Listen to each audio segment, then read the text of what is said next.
Oops. Is it saying? Okay, let's see. I'm gonna pull this up on on my phone. It's kind of strange. Like I hear like a reverb. Is that bad or good? I don't know.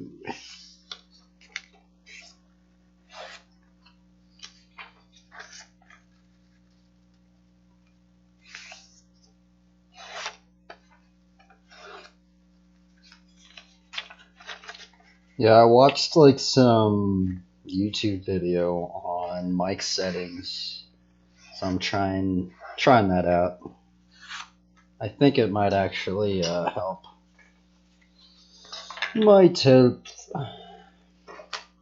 Let's see, actually, I need to cut these pieces up in here. Why isn't this loading?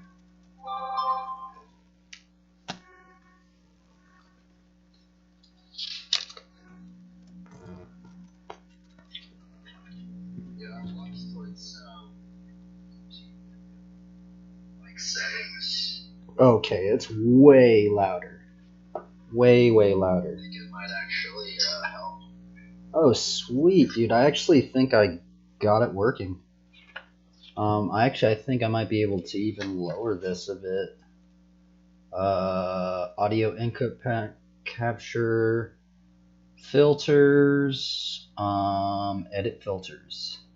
I'm gonna put the gain maybe about like 20%. No, you know what? Let's just keep it. Let's just keep it to where it was. Yeah, I had some comments saying that they could hardly hear me, and it's probably because I'm using like a $10 mic, and so what I did is that on OSB there's actually a filter setting you can do on your audio input capture, and you can put a filter called gain, and what it does is it goes above the level of your mic on normal. So that's what I did.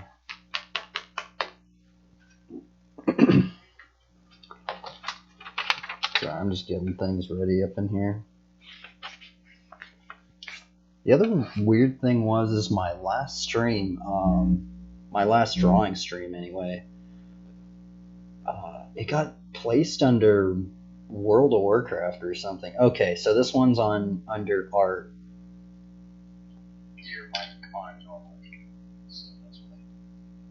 Actually, I think it's too loud, honestly.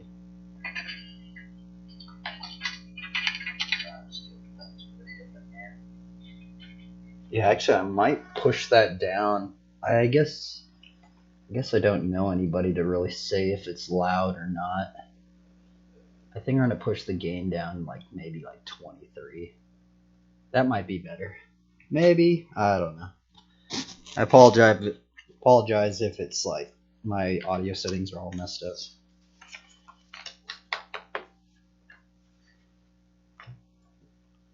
I'm pretty stoked though. These streams have actually been making me want to draw again. For a long while there, I was really burnt out at drawing. Like extremely burnt out at drawing. And this has kind of revived this. It's kind of revived a new drive in me. So that's cool. Okay, so generally how I start off any drawing session is I do a good just simple warm-up. We could try that out. I was gonna maybe put some music on in the background. So hopefully it's not too loud.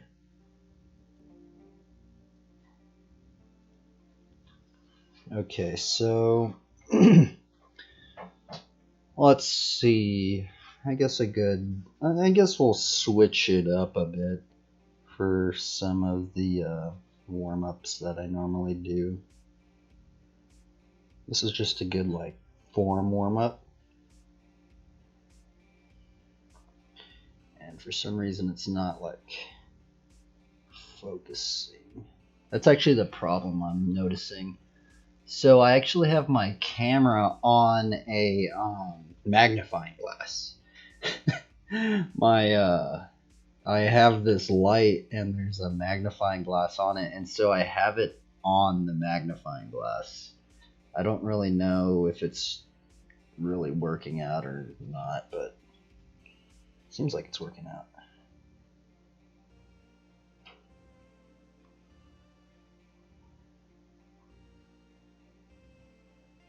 But sometimes this is just a good shape exercise, you know. Just doodling, getting kind of comfortable with the fat line and the skinny line, and just scribbling, man.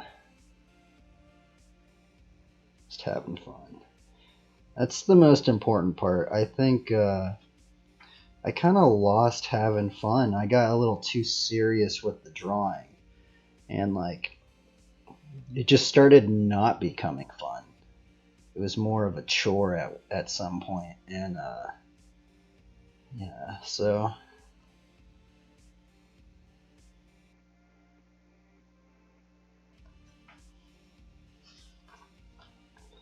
also just like sometimes I'll just like, you know, just practice just long sweeping lines, and then I'll, for some reason, I don't know who put it, where I learned this from. I think it was from James Gurney, actually. But there was a shape exercise I think an animator was doing. Can't remember the animator's name. I'm gonna check the audio. So just sometimes we'll just like, you know, just practice. I guess I could push the music up like a tad.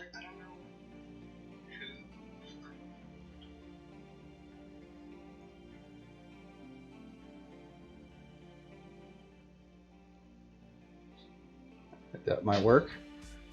Okay, so I forgot the animator, but I'm pretty sure this shape exercise was from an animator, and what he would do is basically it was just a warm-up that he would do, and the warm-up consisted of doing, you know, very just straight lines, and then what you're looking to do is draw a circle and make sure that all of the edges of the circle fit in the lines. And I think it's just an accuracy warm up.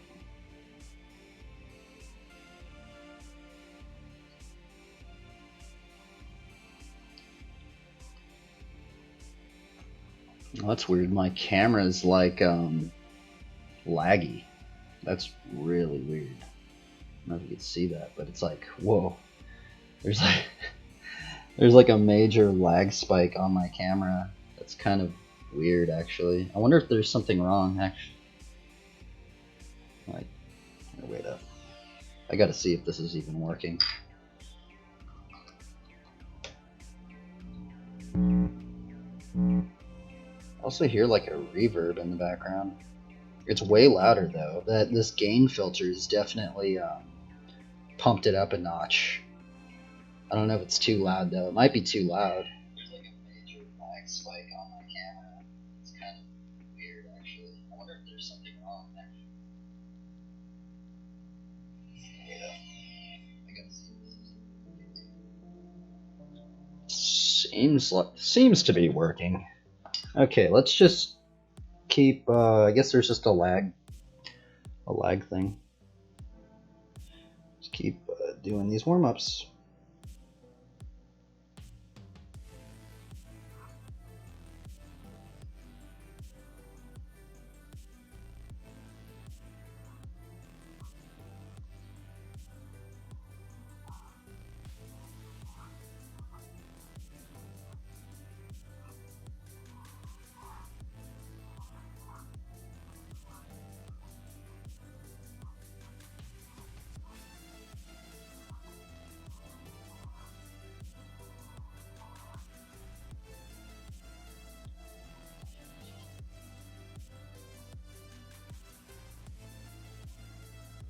That's the other problem. I'm trying to figure out.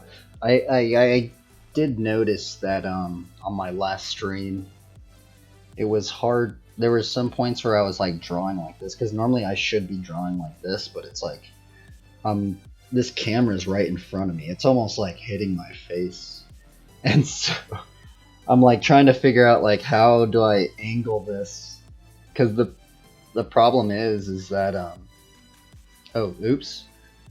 Man, my camera actually just stopped working right there. Working still? Thing's janky.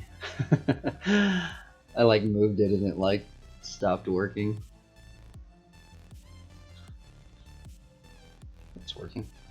Anyway, yeah, like the one of the big problems that I'm facing is that I don't draw on a flat surface. I should be. Most people draw, I think, like this. And then they have their camera exactly 90 degrees on top, but it's super bad for your back. So I've actually learned I didn't have a drafting table at the time, and using an easel is kind of hard sometimes because you can't bring it into a coffee shop. So I learned just to hold the piece of paper like it was a drafting table. It took a while to get used to, honestly, but I think it was for the best, especially for the back.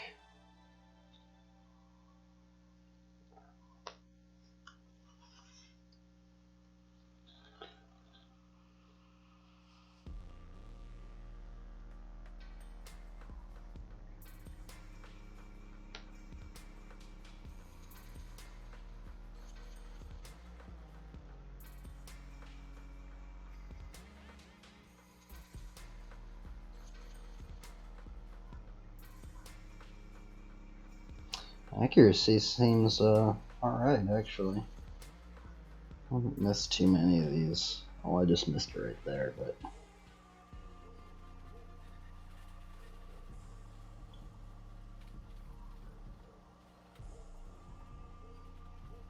So yeah, just a good little warm-up. Probably seems useless, but...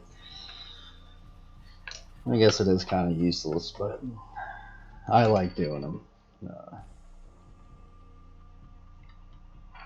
I'm fond of doing the warm-ups. It's sometimes I like just being comfortable with the pencil. Another warm-up I always do. I don't know if it's just a habit or I don't know, but I always do it's like 5 squares and then I build them up, or 5 circles. So it's like 1, 2, 3, 4, 5. 1, 2, 3, 4, 5. 1, 2, 3, 4, 5. 1, 2, 3, 4, 5. I think why I like doing it like this is it reminds me of like I'm downloading the 3D program. We're downloading the 3D program into the mind.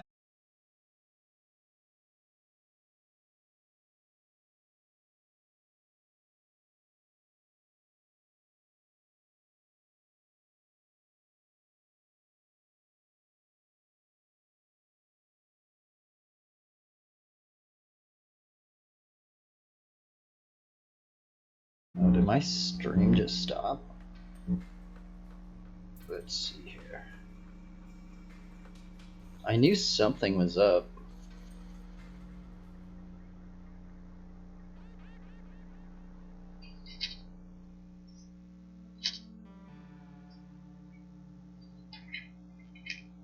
Oh, see, it's not even like working. What is wrong with my stream? My stream just stopped. That's weird. Well, let's just keep going, I guess. Did say it just stopped, but oh well.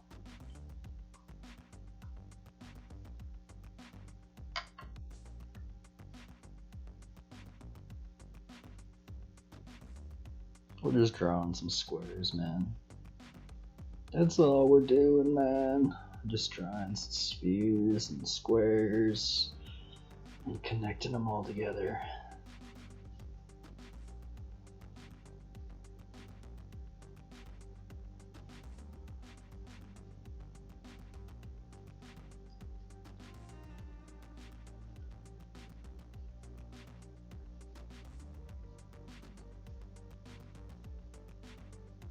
I'm actually like scared because I know sometimes my other streams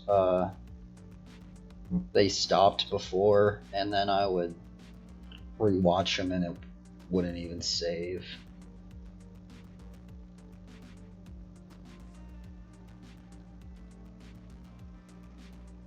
I might even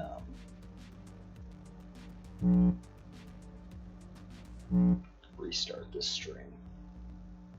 We might restart this.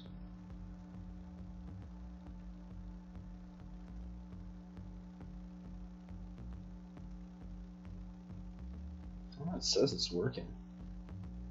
Oh well, let's just keep it going, I guess, right? Why does that say past broadcast? What is wrong with this?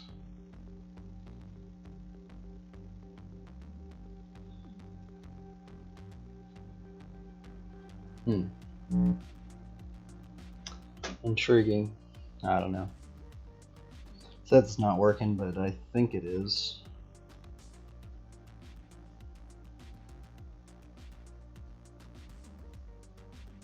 It like says I disconnected and then I don't know.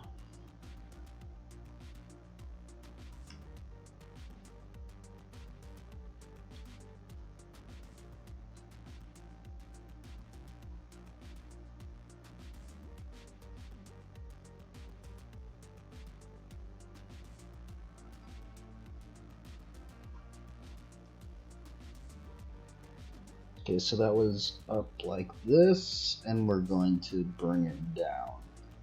Okay. Just a tad.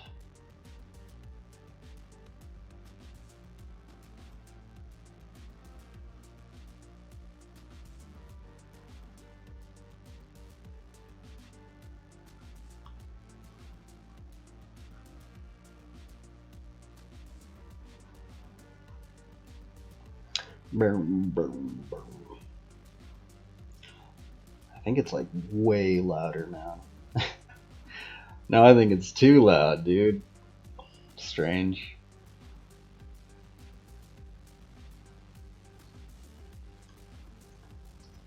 I guess this this shape exercise is good for portraits.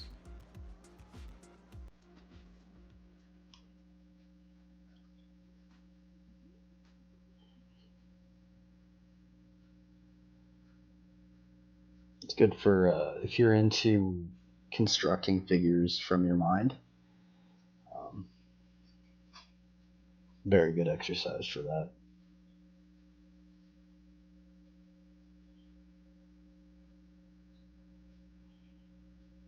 Totally got that one wrong. Oh well.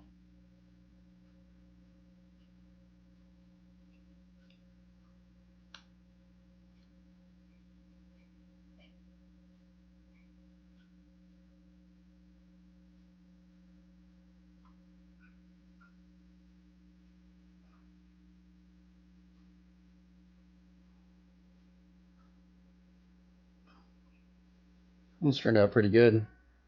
Good little exercise. I'm trying to think what other warm-ups did animate. There's another warm-up I saw from another animator. He would do. He would literally just do this, trying to get like tight C's and like just really just feeling out these like, you know, the pressure of like going into the thick line into the skinny line, you know. Like that was definitely one of his warm-ups, and he would try and just literally he would just scribble, just getting comfortable with line weight, because there's a lot of things you could do with line weight. You can convey a lot of information with actually just one line. So that's a good one. I somewhat remember that he would do. I forgot which animator it was, but there was an animator that would do that. Okay, so I think we're just gonna get into, I guess, just drawing a character out. Might just go into something, or I don't know, like,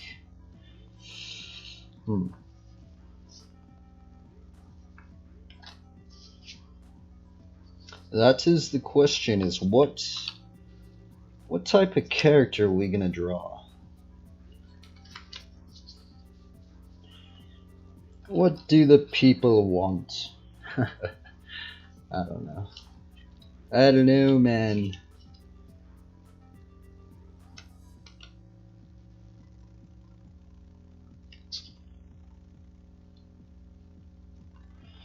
What are the people wanting?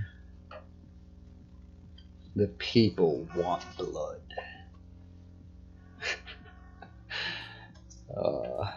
Okay, let's. Guess we'll start off with a thumbnail. Wait, is this a fresh sheet? Okay, yeah, it's a fresh sheet.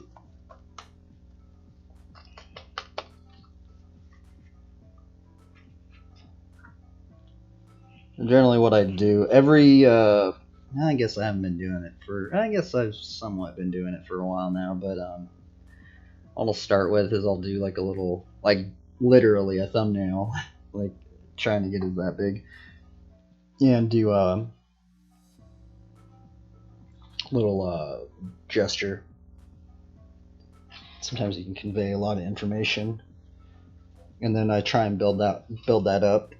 So, and then like the thing is, I start off all my actually, I need to sharpen this pencil real quick. Sometimes I would just used to use a knife.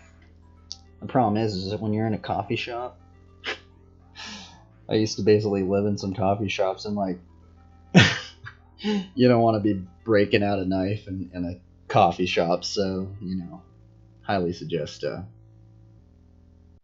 know, just so you don't. I guess if you're in a public setting, I mean, one of the best things to use is just a razor blade.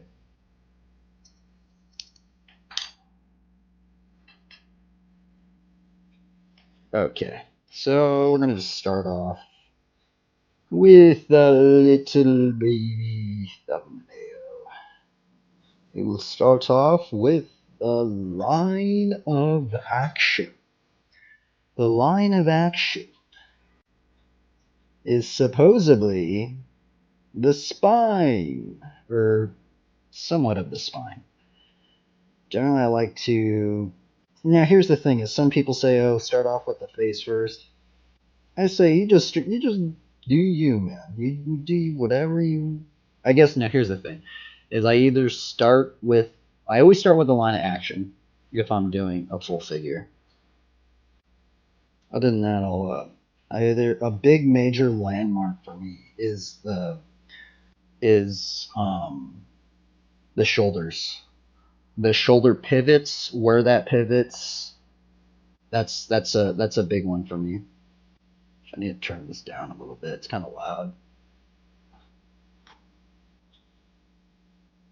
It's like super loud on my mic. I mean my headphones. Sorry about this.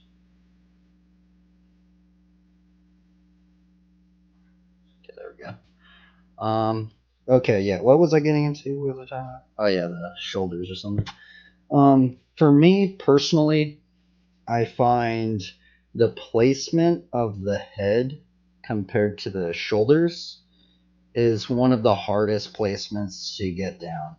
And sometimes, oh man, it's I used to draw. I have so many characters drawn where I flesh the whole thing out. I literally flesh the portrait out, and I'm like, I look back at it, and I'm like, I just got the neck wrong. Like it's totally offset, and I'm like, oh my goodness. So yeah, that's why I generally do that. I try and get the pelvis. The pelvis is a really important one. But generally, this first line is somewhat dictating the squares. No, so now if we go back to this line right here, actually, here's actually another good warm up to do. Is there another piece of paper somewhere? I guess we could. Here's one. So another actually good warm up that I saw. I think this is from Andrew Loomis. It could be from Andrew Loomis. Might be from, I can't remember. But yeah, another one that I saw is that they would literally go like literally just draw a scribble and then see if you can place like a square within this line framework. It's kind of fun sometimes, but it's actually a good warm up to, I don't even know what I'm talking about really. Take my words with a grain of salt. I saw this somewhere. I can't remember where. I think it was from James Gurney maybe as well. Some sort of like animator thing. But yeah, this would be like another warm up that they would do. Is basically just like, just seeing if you can. I totally messed that up right there. But just seeing if you can put a square within this line framework. And now if we bring it to this one, if you can kind of imagine, I think the three biggest landmarks of a figure, or so they say anyway, is the head, the torso, and the pelvis. And the head and the torso and the pelvis only have a certain amount of range of movement, depending on what creature you're trying to draw. But generally, there's only a limited amount of ranges of motion that the spine can twist and turn in. And the thing about the three, basically, I think it's called the three immovable masses. Like I totally got that one wrong right there. This paper's actually a little messed up. There's a little crevasse in here. I gotta push this a bit more down. But yeah, I think it's called the three immovable masses. And that would be the head, the torso, and the pelvis. Now the thing about these three masses is I'm pretty sure every what's it called? Every animal or something, so you could draw, if you can get this down and you figure that out, it's like you look at a horse, you look at a squirrel, you look at a cat, you look at a dog, they all have that. They have the head, the torso, and the pelvis. Now they're different sizes because they're different creatures, but if you can get that, and also, yeah. So the head and it's kind of strange right now because I'm almost like talking to myself. Right now, it's almost like verbally extruding the internal monologue that I have while I'm drawing, which I've never really done because normally I'd just be somewhat talking about this within my own mind. So it's kind of interesting. So from this little thumbnail, We can then section this out from the head. And generally, most figures here it's like, I think the idealistic figure, I think they were, I mean, if you went into the idealistic standards of like model agencies, stuff like that, I think they're looking for models that are like 8 heads tall. Generally, the normal human is, I think, 7.5, but it also goes all the way down to 5, depending. Like, I mean, if you see a Studio Ghibli character, I think they're generally like 5 heads tall. But then if you see something like, other animators, some of their characters are 3 heads tall. And it depends on what age that they are, stuff like that. But generally, for me personally, I try and do it 7.5. I guess that's just what I've kind of been taught, and I'm just used to placing the three masses within that framework. So right now I'm just dividing this out. So it's 1, 2, 3, 4, 5, 6, 7, 7.5. Now I know that this line is the end of the foot. So what I'm going to do, 1, 2, 3, and then generally if you can figure this out right here, it makes figure drawing a lot easier. But it's also knowing the ranges. So it's like 1, 2, 3, like 3.5 is like the end of the pelvis. That's just general stuff. And if you can learn like general landmarks, like I know right off the back, it's like 5.5, 5.5 always.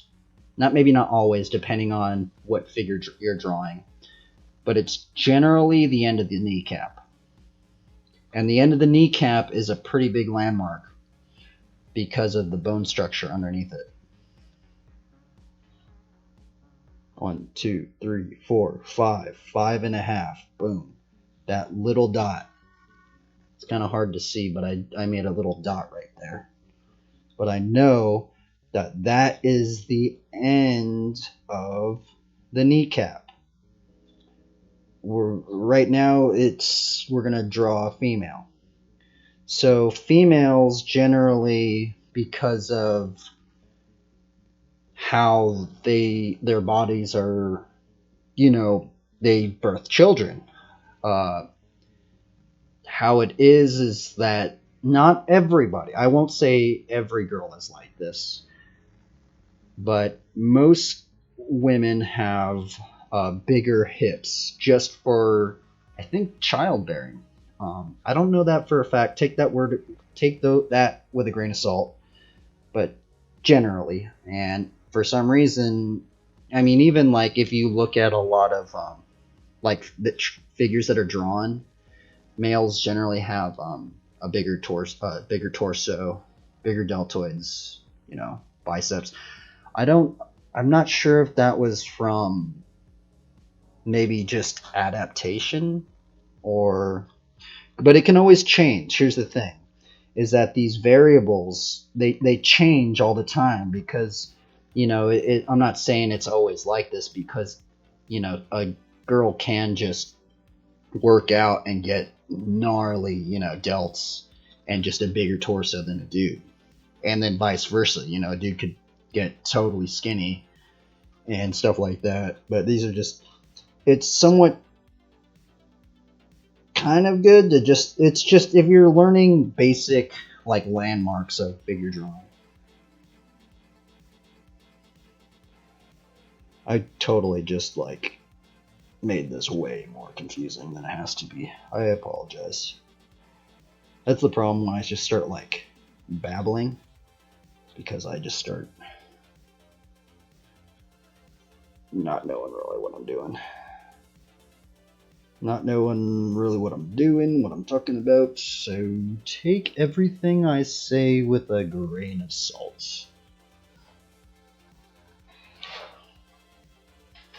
And let's see here. Okay, so get this little figure up in here.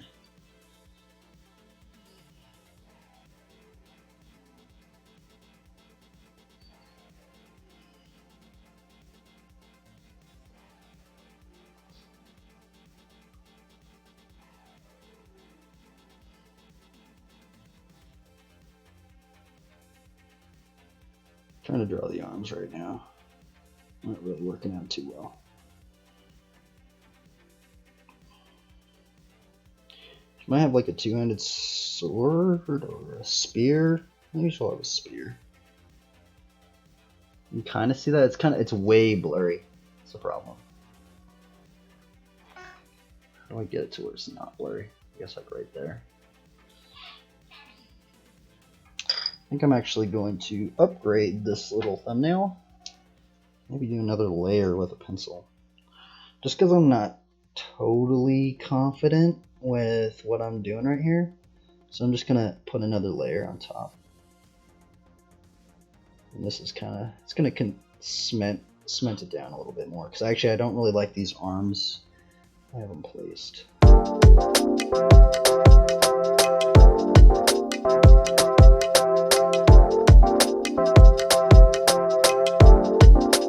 One, two, and that's another landmark to remember. It's like generally the end of 2 is the end of the breast.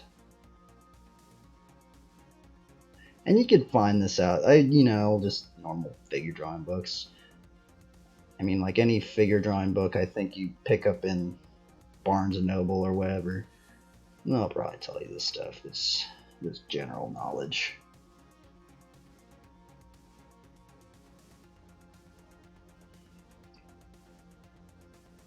Sometimes you also have to think, because also these what's it called? These proportions. Now, see, this is just a general like 3/4 view, and you have to remember that if there's actually here's another thing.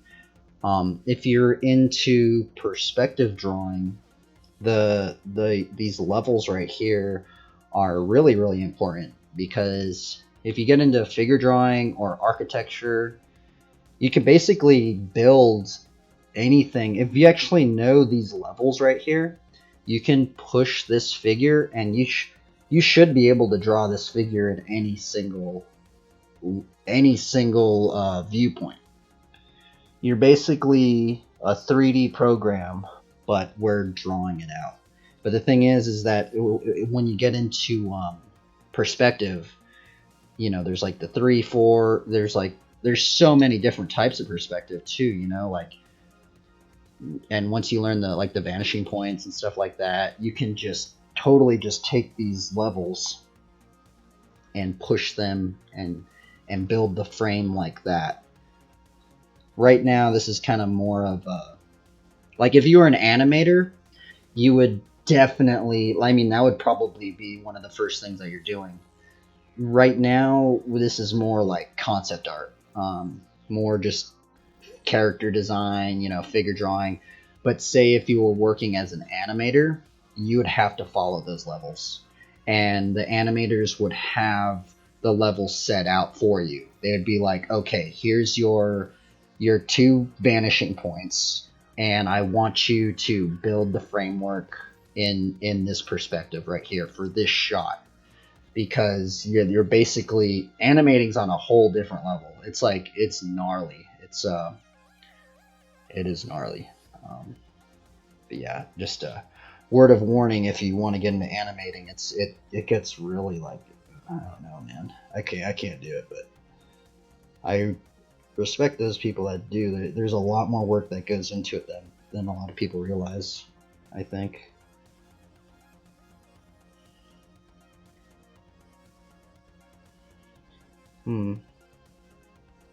I am kind of seeing, I was going to change the arm. I mean, you kind of see this little thumbnail. But I think I'm actually going to go with it. We're going to do a little deltoid, a little bicep.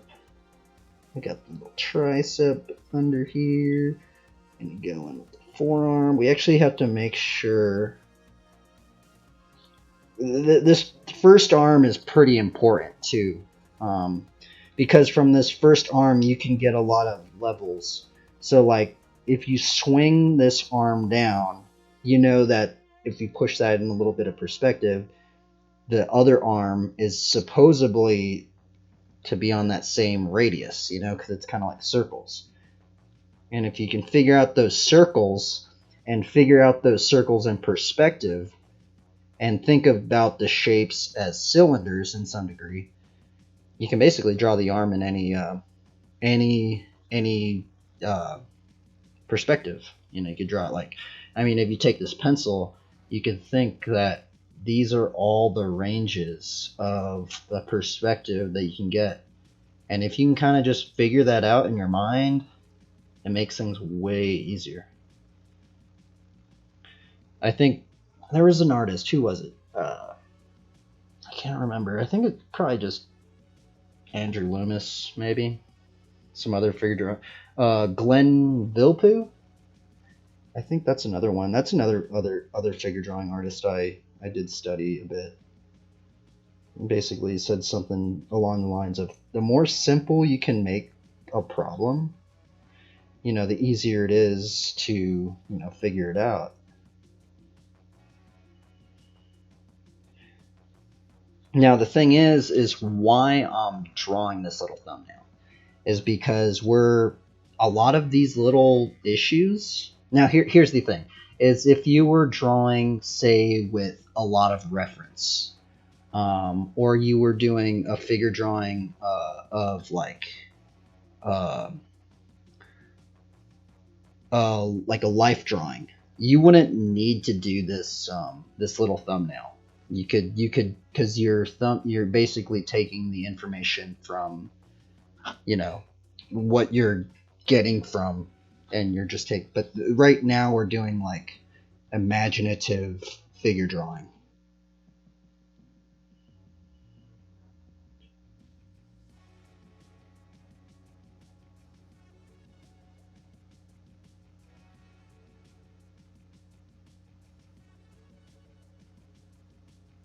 I think we're gonna draw like a staff or something. Kind of seems like some sort of staff on this character. Gonna be some sort of angel or something. That's actually kind of a cool thumbnail. I kind of dig that. But yeah, it's doesn't seem like much, you know, it really doesn't. But it helps a lot, man. It really does. A lot of the problem solving was actually just accomplished right there. Then everything else is just building on top of this. And since we have this as basically our guide, this is basically our reference. You know, this is like, we figured out a lot of the problems, and the next stage right now is we're going to take this thumbnail and we're going to build it out. Actually need to push these out.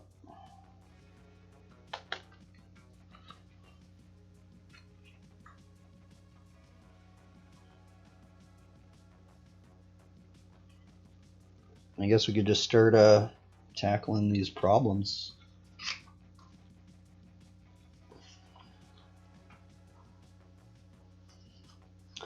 Okay, so basically with the same thing, we are going to place our line of action.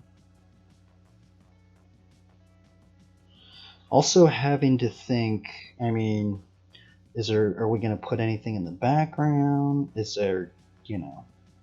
So I think I'm actually going to push the line of action a little bit more this way, because I kind of said that this might be like an angel or something, or maybe just somebody with wings. So sometimes you want to leave a little bit of space for that. So we're going to just go in line of action. This is a very important line. Guess that was 2 lines, huh? So yeah, we're done. I'm just kidding. This is the first line. Now it's building everything on top of this. So we're actually going to go in and place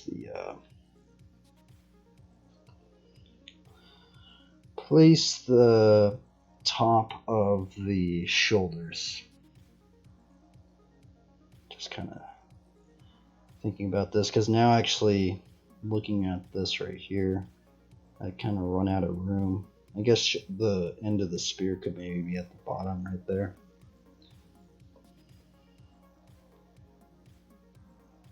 Right to, okay, so basically you build this head out. We're going to 1, 2, 3, 5, 6, 7, 7.5. I should have pushed it down a bit. Actually, I think I might.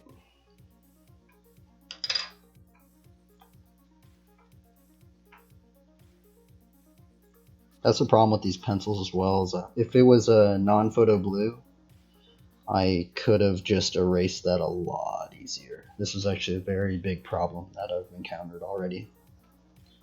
But see, if you can figure out these problems before you get into it, it saves a lot of headaches and just pain of having to erase a lot of the stuff. So I know, since I've kind of pushed this, and I kind of know that I basically have this much room as leeway. So I can kind of know I can push that down. If I want the end of the foot, I can actually push this down almost like one head level, which I actually might put the head like right here. Push that right down, and then we'll just push the end of the shoulders right there. So we have we basically just pushed it down. And then from here we can go in and mark this out. 1, 2, 3, 4, 5, 6, 7. 1, 2, 3, 4, 7, 7.5, huh? So that's kind of strange. I guess I might have did a small. I guess I didn't measure those out right. I'm roughly measuring them out. So from this, we're going to. This is a good one. These levels right here are really important, especially if you get into architecture design. Generally, what they'll do is they'll do just the front view, and they'll do just the one plane, and they'll do 2 planes of that, and then from that they figure out all the sizes, and then from that it's basically the groundwork for everything else, and you can then push it into perspective. I'm gonna use the restroom real quick. Push that right there. No, it's gonna move on me.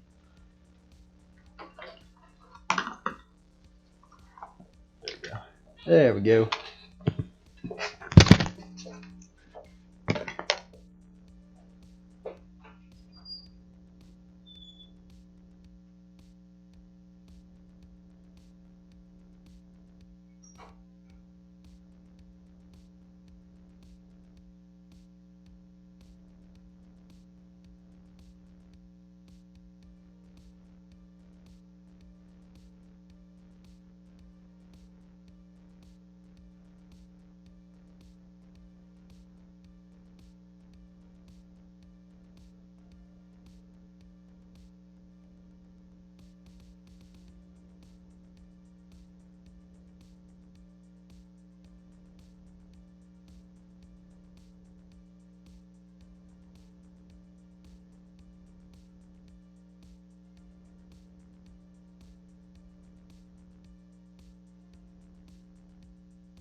loud. You can literally hear, like, I'm gonna have to turn this down, man, because you can freaking hear me like closing the door and shit, man. Oh my god. Like I was listening on my other phone, and you can literally hear me closing the door. You can probably hear me piss, man. It's kind of funny. Okay. What are we doing? Okay, yeah. Okay, so from this plane of what we are drawing, that's how some of the figure draw. Like I've watched some like Bridgman was gnarly, dude. He would draw. So what he would do actually, imagine this piece of paper, but he used to draw on like giant walls, and he'd have this stick, and he'd have like a little charcoal thing. So it'd be like a big ass piece of charcoal on a stick, like on a 4 foot stick, and he'd be in front of like all these people, and he'd be like, okay, we're gonna draw this figure without any reference, and he'd literally just draw an entire thing like all big, like on a wall. It was really really gnarly. You could probably still find videos of him. I don't know where I saw that. I think it was from James Gurney. But yeah. Okay, let's continue onward. So we're going to keep building this torso out. And trying to view the torso as a square. 1, 2. I know 2. Let's see, 1, 2. I've definitely gotten some of these wrong. Okay, let's see.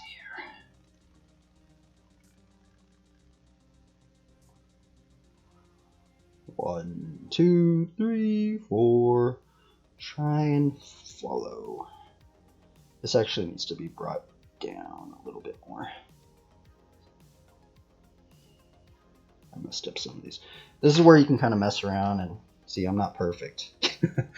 I wish I was perfect. I wish I would have been like, oh, dude, I got that first try. Like, but nah. Like, there's some.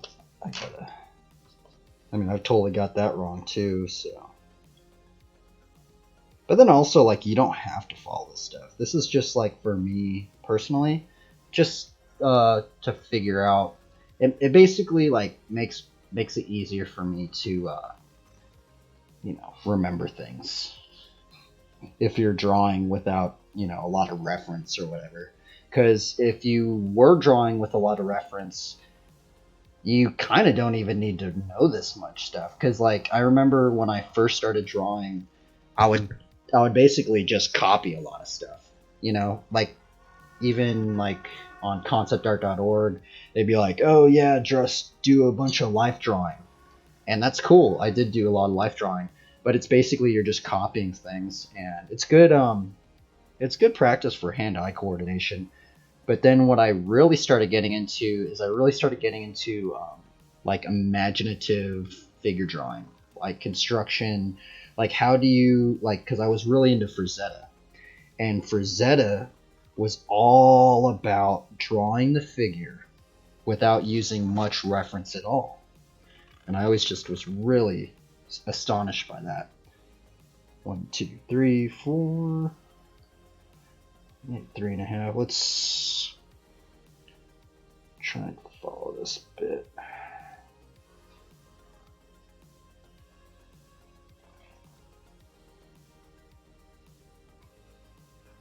So another thing is that, I guess I've already covered that, but see how like this is kind of like almost pushing into that square?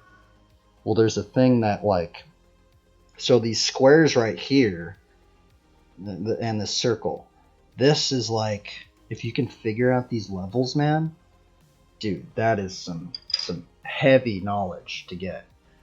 Even just doing, I mean, I have done it previously many of times, but like just figuring out just the levels, like how far can this bend, how far can the spine actually see. And actually I got the spine wrong. It should actually be sitting like that. So this line of action is actually somewhat wrong. The spine should be like that. But just finding out how far does this bend, and also this square right here, the torso square, can even, if this was the torso, it could twist like this. It could twist upward. It could twist down. It could twist this way while the pelvis twists that way. And I think that's kind of trippy to think about, actually. And it's weird because every creature with a spine, it's the same levels, you know? Like, if you can figure out the spine, there's a lot of things you can build from that. And if you see a lot of the animators, they all basically, you know, they roughly follow the line of action. And the line of action is basically the spine. That's how I view it. But I don't know, take my ordinary soul, I'm not an animator, so. Let's see, 1, 2. I know, so, okay, so, let's see, 1, 2. 2 is generally, I think, the end of the breast. Yeah, I feel like I'm drawing way slower. Maybe I should just not talk. I feel like I shouldn't talk. 1, 2, 3. But maybe I should. 1, 2, 3, 4, 5. 5 and a half. Did I get this wrong? 2, 3, 4, 5. 5 and a half. Okay, so this is, so 5 and a half. It's not always 5 and a half, but for some reason, I always just remember that. Like, 5, 5 and a half is like the end of the, and then, okay, so also there's some landmarks within this. It's kind of weird talking while I'm drawing. I've never really done this that much. But anyway, so from this square, you know, so the pelvis, I know the bones, it's almost like two bones like this. You know, they sit like that, and then you got the hip joint, and it goes down. So those two planes of the hip joint are at the end of the square. It makes it so easy. It seems easier to remember when it's just a square, because if it's, you know, if you did it as a different shape, but I have seen other figure drawing artists, they do it in cylinders. Some even draw the bones. I've seen some people, they'll just draw like bones in it, you know, which is a good exercise as well. Let's see here. We're going to just cut this down. I think I'm just messing myself up. I'm just probably just going to end up embarrassing myself, honestly.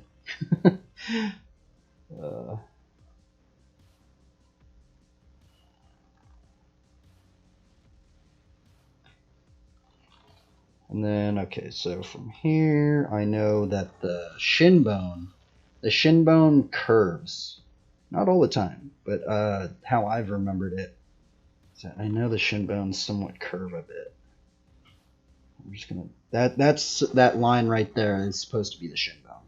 And then from that we can build everything else. And then since we know that the end of 7.5, that could be pushed depending on the perspective you have it in. Something like that. We're going to actually push this maybe 3/4. So that's the end of the pelvis. Okay, so I'm going to bring this up over here.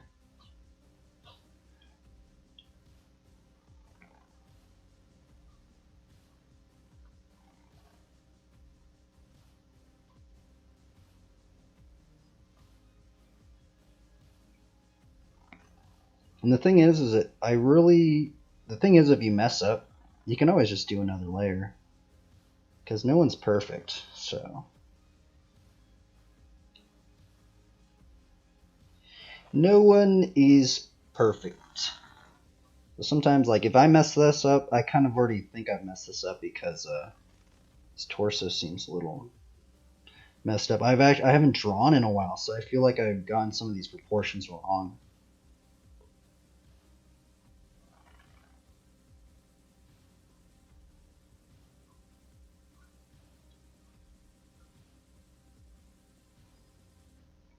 It feels very like scrunched up.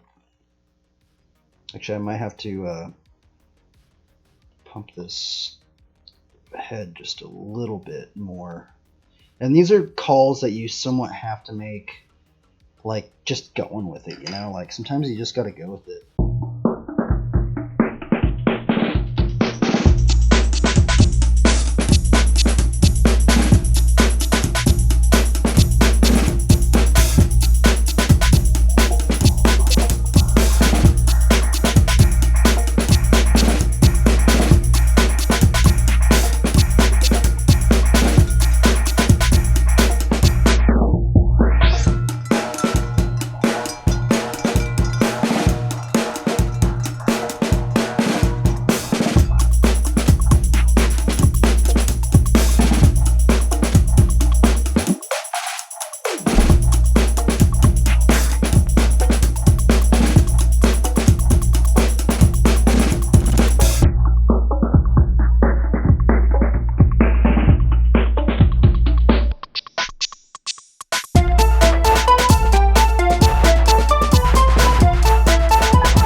Like flipped horizontal. Should actually probably be drawing it horizontally because I know I gotten a lot of this messed up. So we're taking our Crayola light box and just quickly seeing. Yeah, I've got a lot of stuff wrong. Let's see here.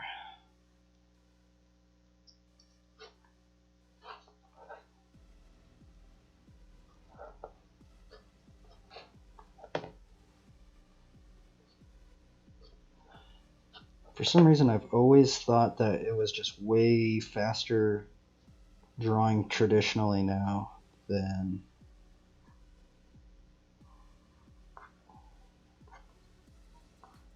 drawing digitally for some reason. I don't know why.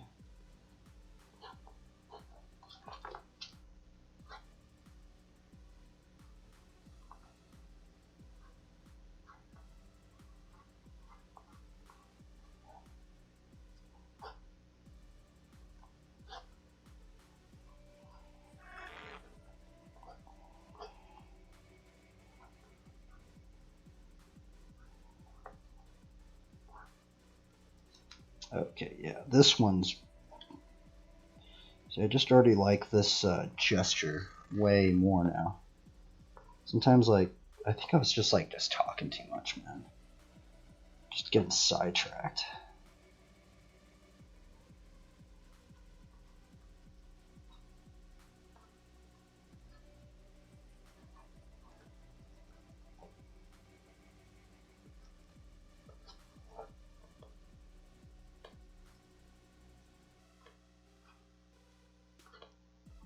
Like, it's just so much more simple. Like, just how this gesture just came out is so much better after doing the horizontal flip.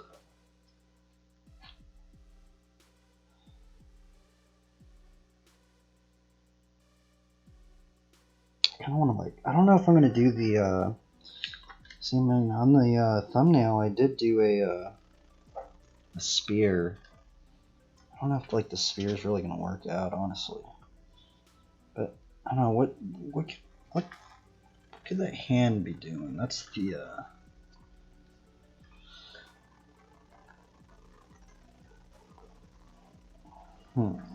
Should we have it with, like, armor?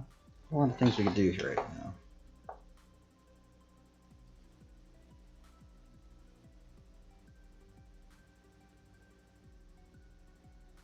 I guess we should figure out this hand, huh? So, what?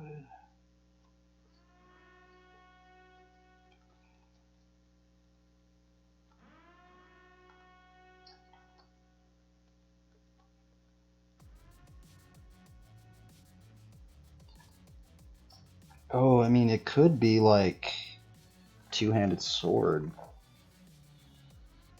maybe, or maybe like a axe. This is where let's see. I need to think about this. What's gonna be right there? So we could put a lot of there's a lot of possibilities that could be right here.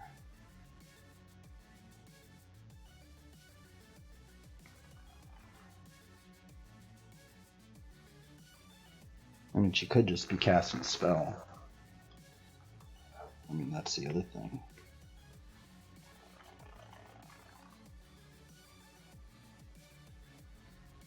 Maybe.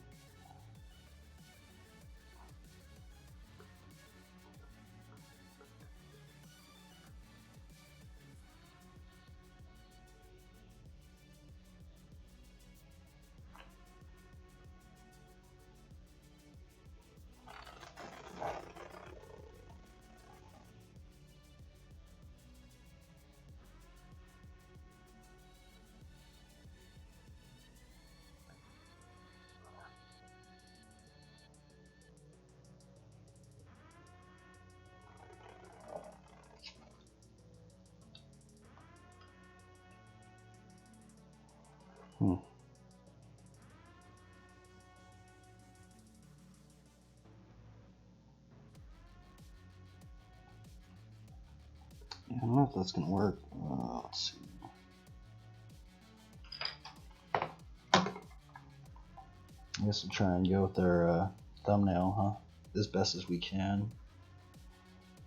Because with the thumbnail, I was a two-handed weapon.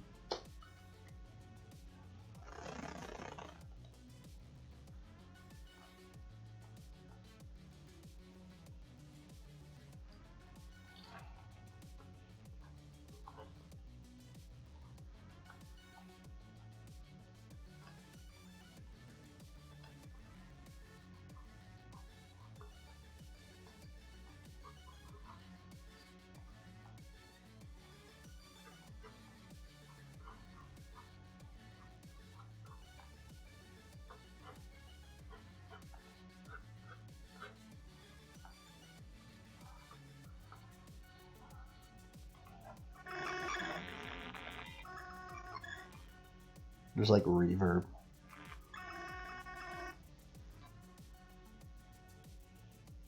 You know what? It might just even be a two-handed sword.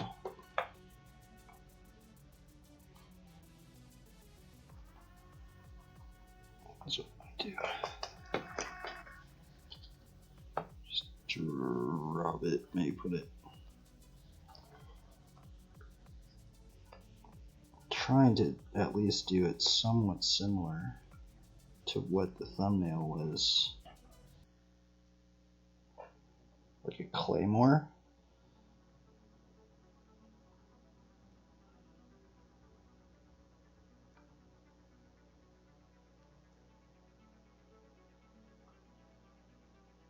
Trying to think of where the perspective line's gonna be. Let's mess that up.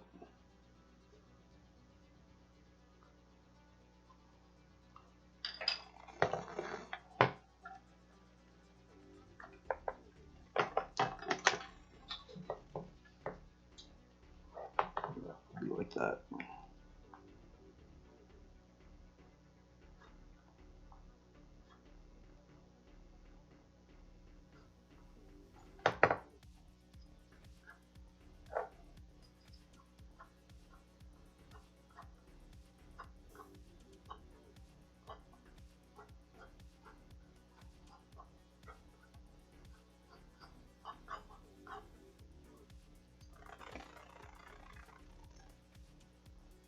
Kind of digging this. It's a little sketchy, but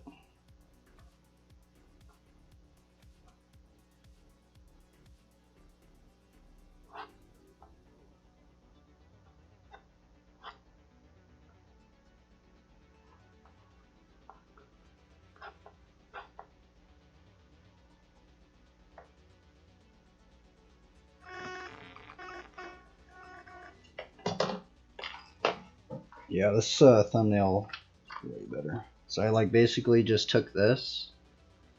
Wasn't really digging it. Like I can already tell like I was messing up a lot of the proportions and stuff. So sometimes what I like to do is like, you know, on Photoshop where they have the flip horizontal.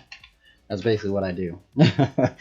So I do a flip horizontal and then I'll just draw it again. And sometimes I'll find some good basically I was using the same if you could see that, I'm basically using the same landmarks but just redrawing it, and then like that thumbnail looks way better. So I'm trying to like somewhat stick with this thumbnail that I originally did. For some reason it's not focusing, but I was originally, you know, there's somewhat of like a two-handed sword or something, and now did that layer, gonna flip it. That's that layer. This one's really turning out pretty good. I'm digging this one. Instead of a spear, it's a two-handed sword. Two-handed greatsword or something. Kind of want to like. Man, I always end up drawing paladins. No matter like what. I mean, that's the thing. It's like, they always turn into paladins. Every one of them. A lot of them, but basically.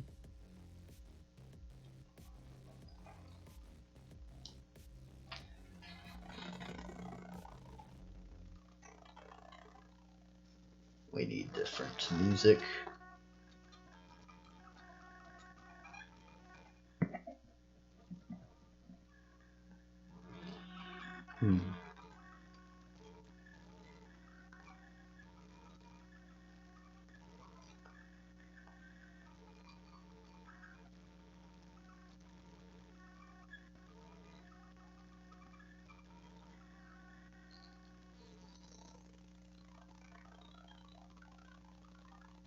I honestly want to ride, man. That's what I want to be doing, man.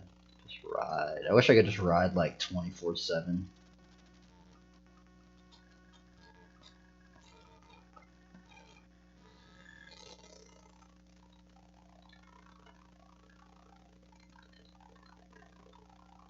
I know you told your friend you're not okay, and tell me what's wrong and why you never said you felt that way. And guess you're trying to stay strong and fake a smile until I look away. But I've known you too long, it hurts to watch your blue eyes fade to gray as you fade away, as you fade away. Yeah, I'm about to fade away, cause every time I wake up I feel like it's Monday. Something's going wrong with all the chemicals up in my brain. All of a sudden I don't look at anything the same way. Got a buildup of my thoughts sitting in an ashtray. I'm sorry that I'm so inconvenient, okay. Just let me be me and I'll stay out of your way. I can see the way you look at me, I'm such a disgrace. I never really asked to be brought into this place. You wanna love me? Well then baby, I have a taste. All the highs and the lows, know you'll never be the same. I don't really wanna hurt you, but I can't control the pain. If you're sticking by my side, maybe we could be okay. Okay, maybe you could be the change I need today. I promise that I've never felt this way. I really hope that you will choose to stay through all the pain. I know you told your friend you're not okay, and tell me what's wrong and why you never said you felt that way. And guess you're trying to stay strong and fake a smile until I look away. But I've known you too long, it hurts to watch your blue eyes fade to gray as you fade away. As you fade away. As you fade away. As you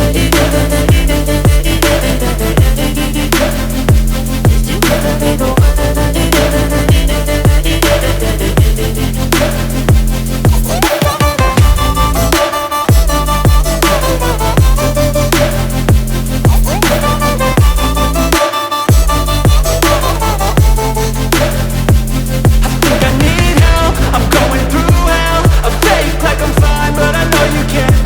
Like nothing I felt, my mind overwhelms. I think that I'm broken, but I hope you can't help. I know I'm not perfect, but some days I feel far more worthless. Baby, you make me feel nervous. If I still have you, I have purpose. It's all worth it. I know you told your friend you're not okay, and tell me what's wrong and why you never said you felt that way. I guess You're trying to stay strong and fake a smile until I look away. But I've known you too long. I'm getting this on stream.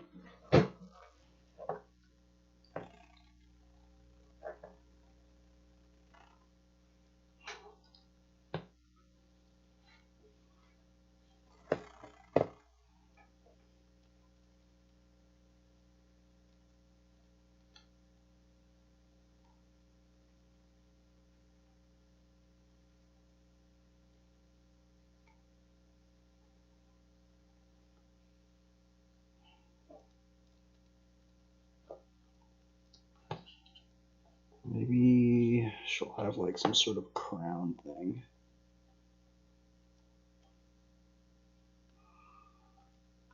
With wings on it.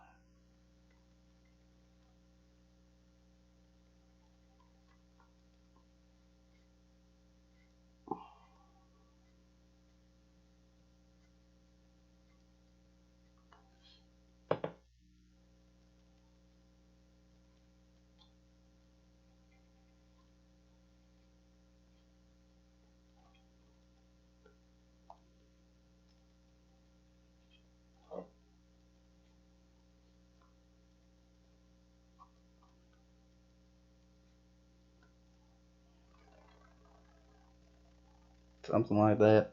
I don't know. Trying to figure this out. It's a challenge, especially this right in here. I know this is going to be very, very challenging. It's going to be a problem to solve.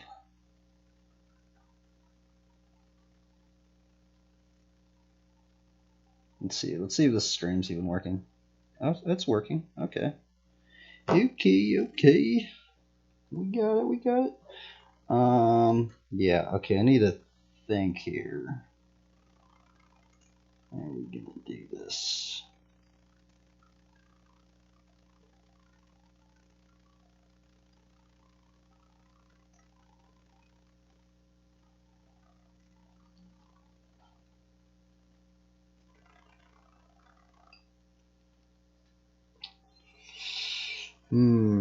Oh well, if I mess up, then we'll just keep erasing and erasing and erasing until we get it. I mean, we generally have this shape. It's just I know that this is a challenging area right in here. I might as well just tackle it since it's the most challenging area.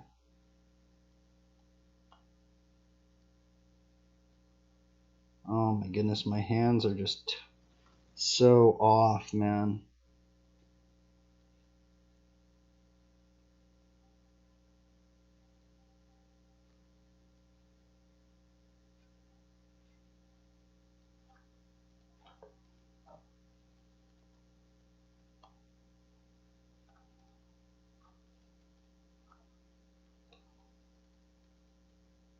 I feel like, let's see. Put it, maybe he's somewhat of a armor on it, but not too much.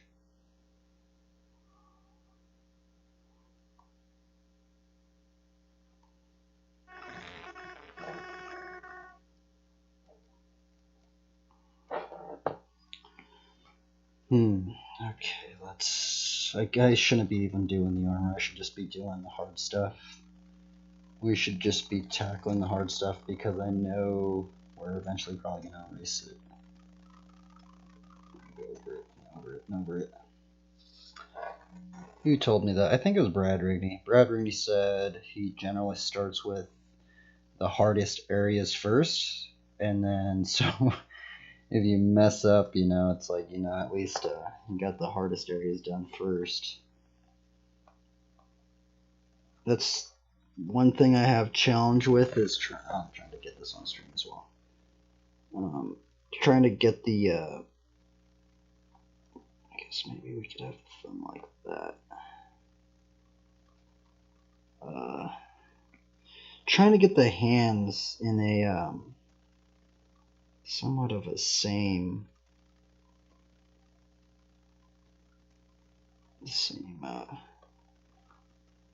size.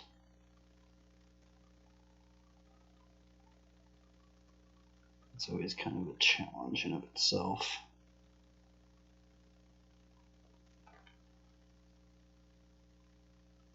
Okay, so I definitely have messed this up. So it's generally, is this gonna be the end of the hilt? I don't know. Let's see, maybe. Just try things out. I can always erase it. We can always just go, and if we mess up too much, then we gotta just start over. I'm just kidding. No, then you could just go into a new layer, but sometimes I like having the just that first pencil layer. It's very cool to have to save in an illustration. That first pencil layer. Okay, let's see here. Is this going to work?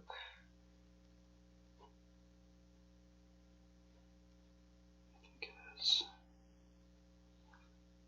It's like, oh man, that doesn't even make sense. I guess it's just a claymore, huh?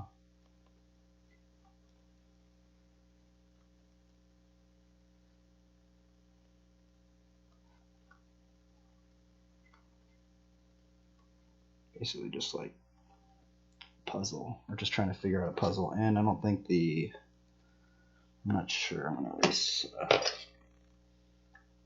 this thumb. It should not be there.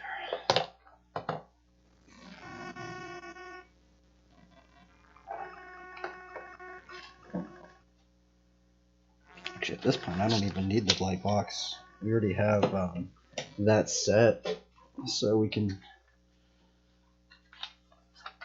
Generally taking that, we did that. I really like this gesture, so kind of go. Sometimes that's what I'll do too. If it's just that gesture and I get that gesture just down, it's like I'll just go with it. Because sometimes just that gesture, for me, the gesture is so important to get. It's like, because it just builds everything else up from it. And just like getting that rhythm of the gesture for me is really important. 1, 2. Is that right? 1, 2.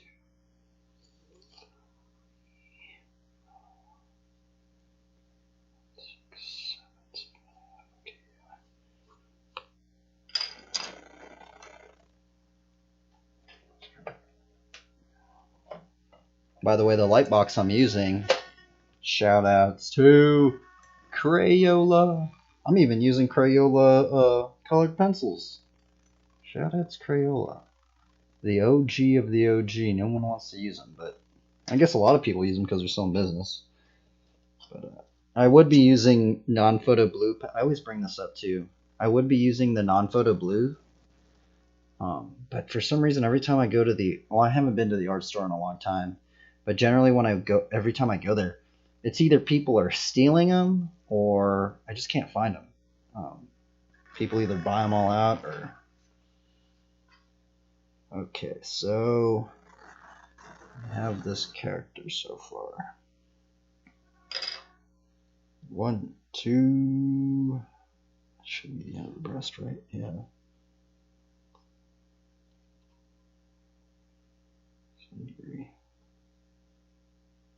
I guess the breastplate armor.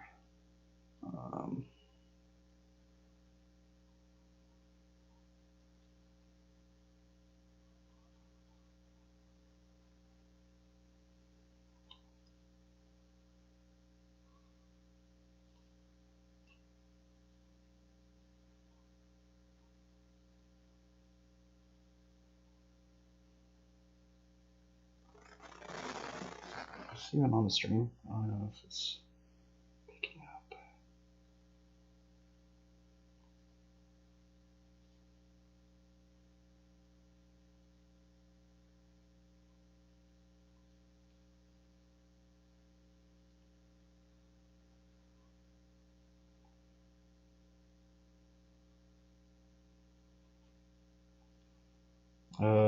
This area right here is going to be very, very challenging.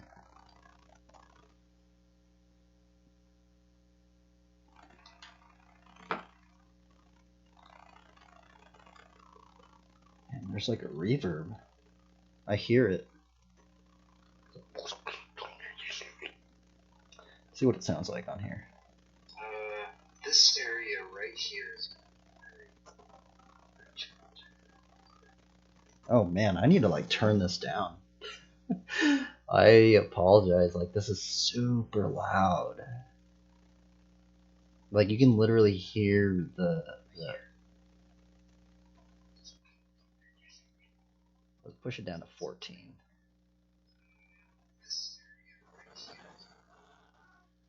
Hopefully that's better. I like hear the reverb, man. It's crazy. I pumped it up way too much, I think. Okay, let's see here. Since this area is somewhat in the foreground, I'm going to try and tackle this out. This one, I think we could even get it.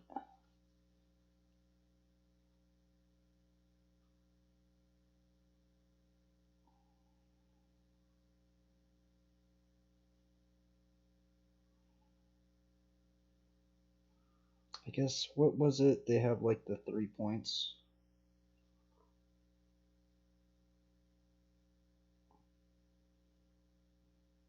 Some sort of star thing. So 3 points, 3 points, 3 points, high score. And then we need to graffiti it out. I mean, graffiti like as in just, what's it called? 3D it out. Actually kind of worked out a little bit. Something like that. Oh, let's see here. What are we gonna do? I feel like, can we get away with doing another knuckle? Another knuckle.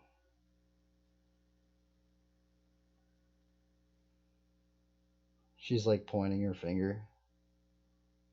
Funny.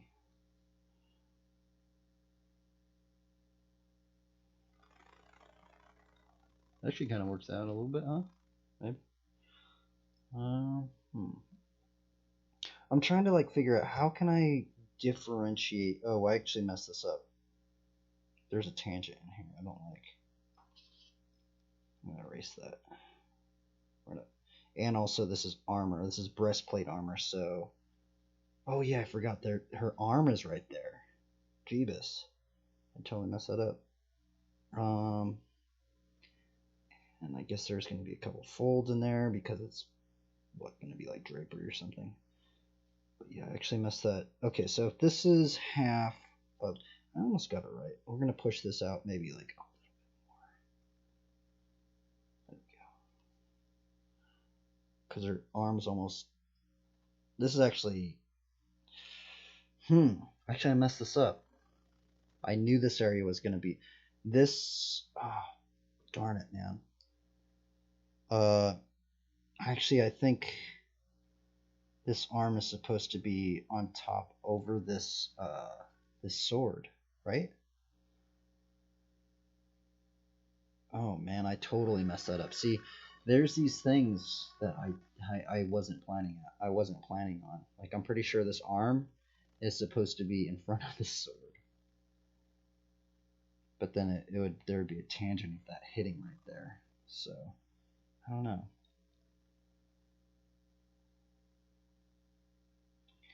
I guess let's put a fanny pack leaf thing on her.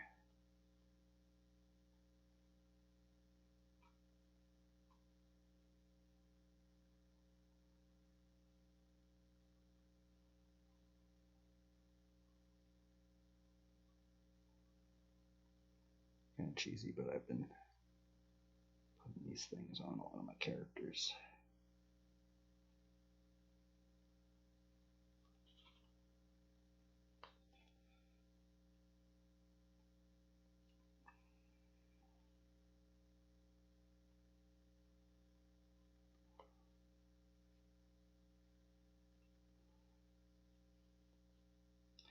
And then on top of that, we'll have like some sort of other armor.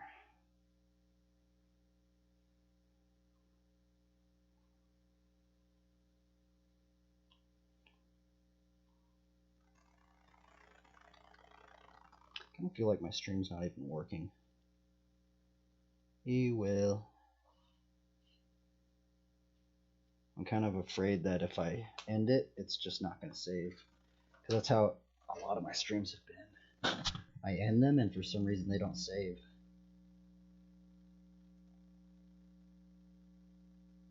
Let's see how the sound is.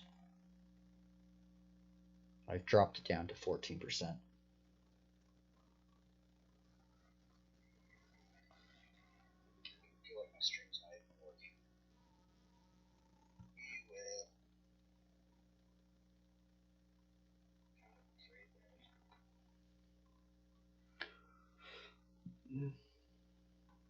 And for some reason, there's some gnarly reverb, dude. Like, I hear it's like. So I apologize. I apologize for that. Welcome to me talking to myself.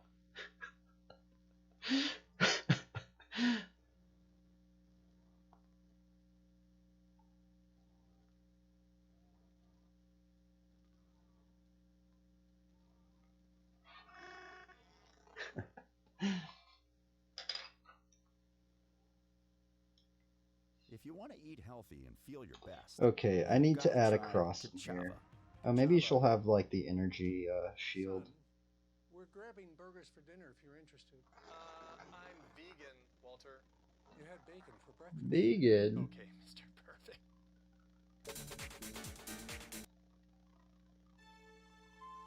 Go to Buck Bumble.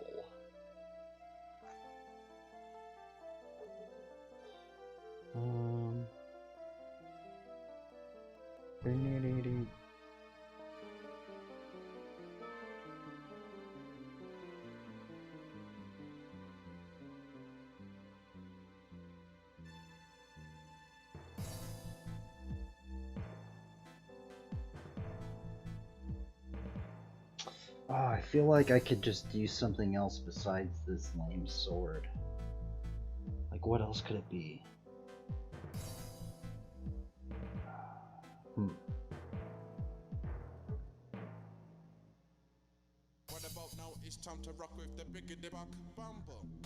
What could it be? I think it's gonna have to just be a sword.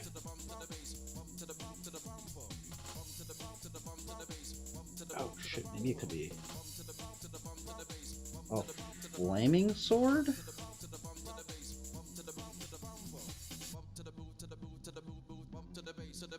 That sounds kind of cheesy, but what if it was a lightning bolt?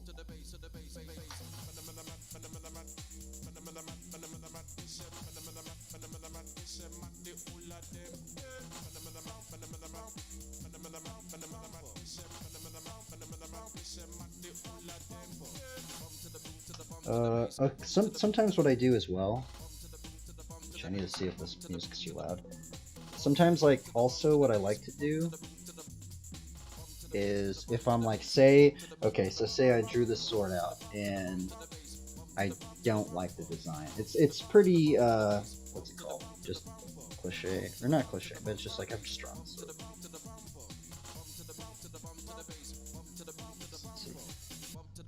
How's the?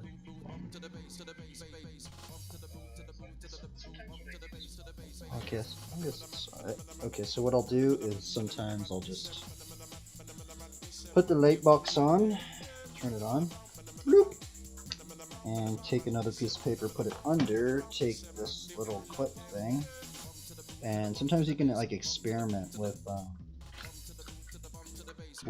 designs, you know, on top. It's like Photoshop.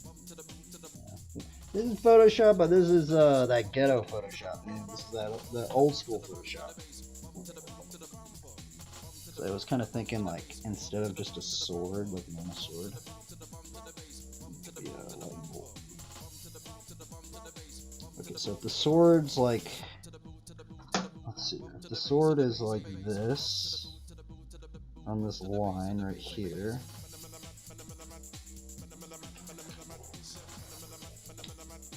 let's see here, maybe we could do, boop, boop, sweep, sweep. Is that how a lightning bolt is?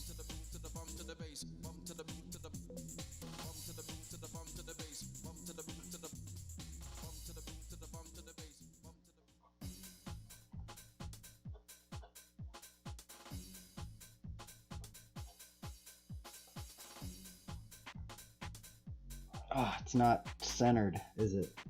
Would that be lame? Like, would that be cool or would that be lame?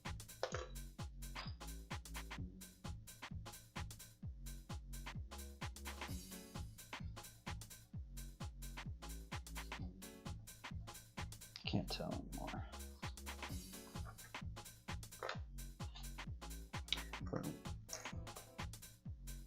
I think I actually might do that. Like the Sons of Thunder, but it's like an angel of thunder or whatever. But I think it should be like that, right? I'm trying to figure out, like, is that how it should be placed? Yeah, I think we're gonna have it like that. That looks actually pretty dope. Yeah, like that. Yeah? Yeah. That looks pretty sweet, I think.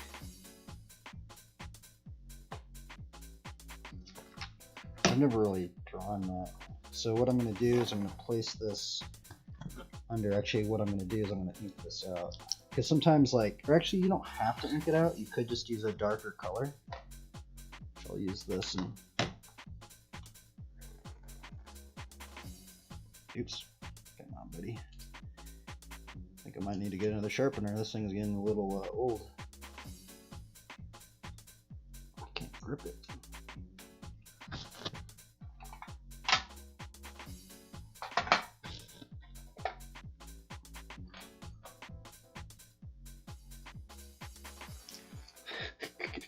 Using a, I honestly love freaking needle nose pliers. Oh, what if it was just like a sword that was like needle nose pliers? Like, what? How would you draw that? Would it be like? How could you make? Oh, maybe that's the weapon she would have. It's like a pair of lightning bolts, but the lightning bolts are like centered like they were needle nose pliers.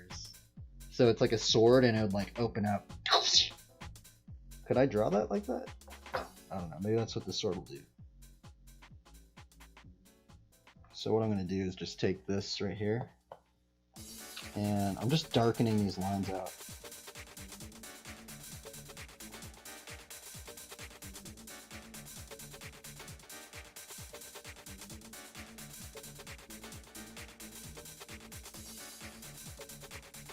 Yeah, I want to... The thing is, I could just do a normal sword. I've just drawn a normal sword way too much, man. We need to change the game up, brothers. I've never seen a lightning sword, honestly, so...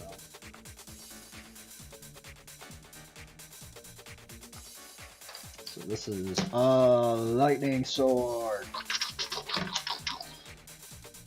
We're gonna place it under... See if I can get it behind here. I might not be able to. Sometimes it'll work, but sometimes it doesn't. I think I actually might have to turn these lights out to get this to work.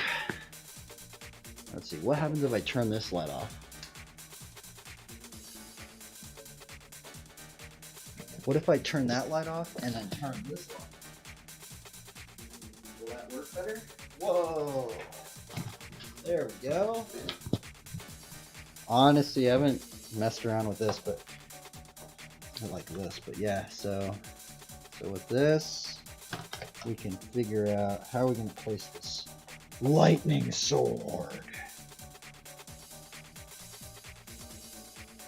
This girl's gnarly, bro. Oh yeah, that's how it should be. Boom. But there's also a tangent right there I don't like.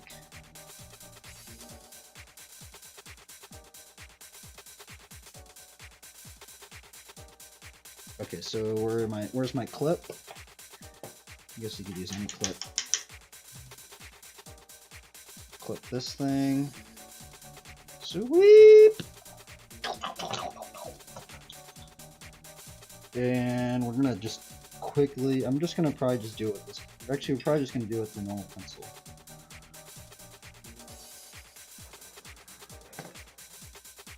And it's kind of strange, dude. It's so strange that I'm filming this. Oh, well.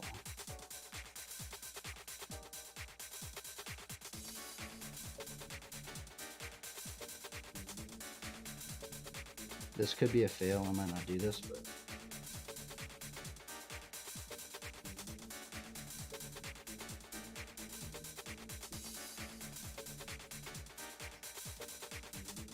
might work out.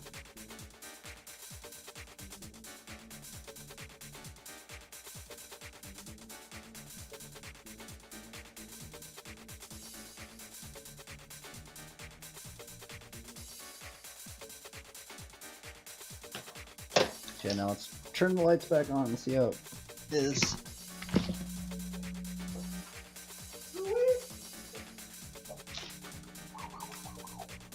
Whoa. Dude, that does look cool. I think it looks cool. I've never drawn a lightning sword before. I've drawn a lightning sword. And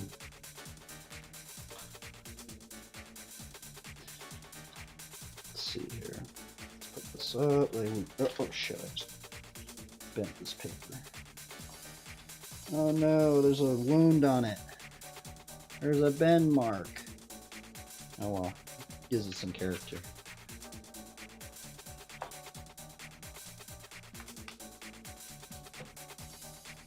The Sons of Thunder.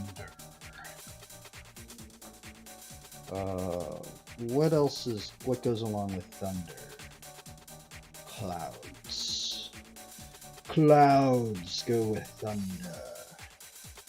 So let's see here. Maybe she's gonna have like, oh, you know what? Maybe there's an enchantment of like clouds that go like around the sword or something. I don't know. That seems kind of cheesy. This drawing is just cheesy, but you know what? We're drawing it. We're doing it, man. We also got to put cross in here. I think what I'm gonna do is I'm gonna do the energy shield. I've been doing that with a lot of my characters. It's just the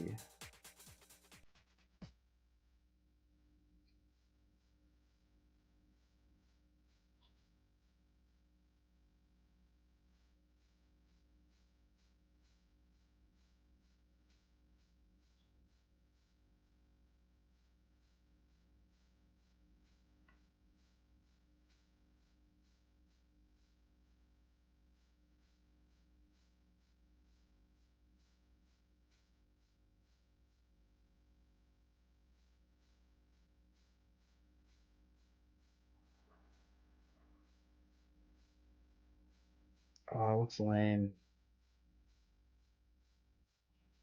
Darn it.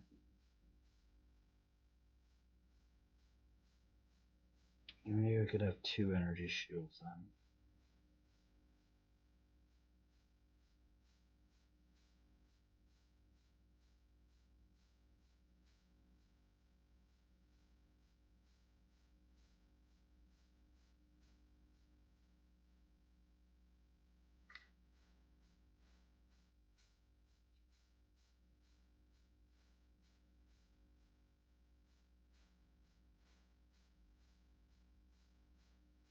It's actually a little challenging to draw it like diagonal in the same perspective. Okay, well she has 2 energy shields. Looks kind of cheesy, but oh well, we're honoring it to the Lord.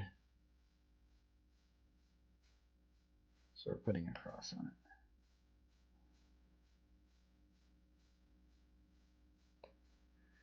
I hope you like this character guide.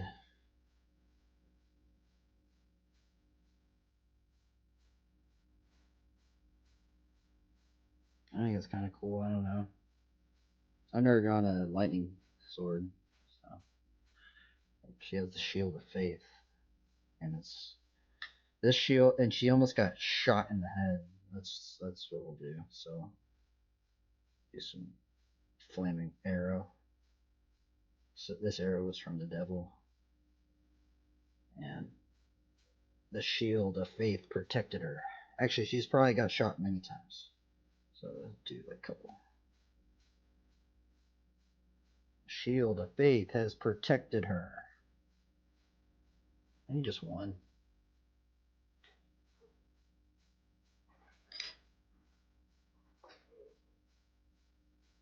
Kind of feel I guess this part's gonna be. I haven't drawn like greaves and stuff in a while.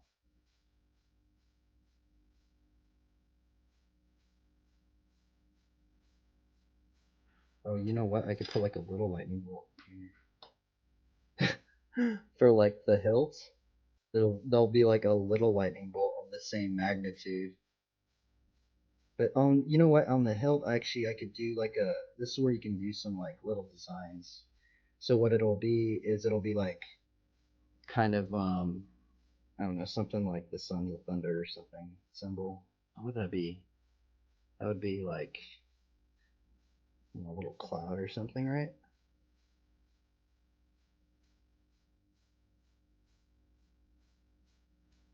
So we're gonna draw a little cloud and then draw like that same sword shape.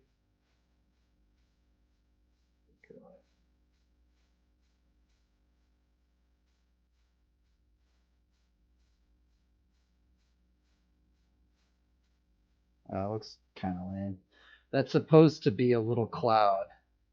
A little cloud of the lightning bolt.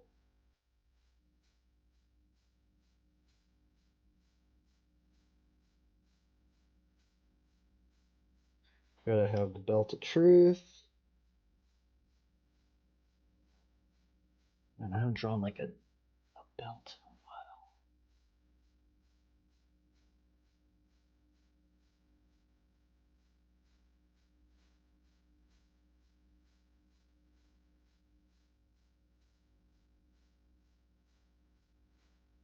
It's also just weird drawing like this because normally I'm supposed to be drawing like, to have this actually straight on my viewpoint, it would be like this for me normally drawing, but I'm having to like push it to the viewer a little bit.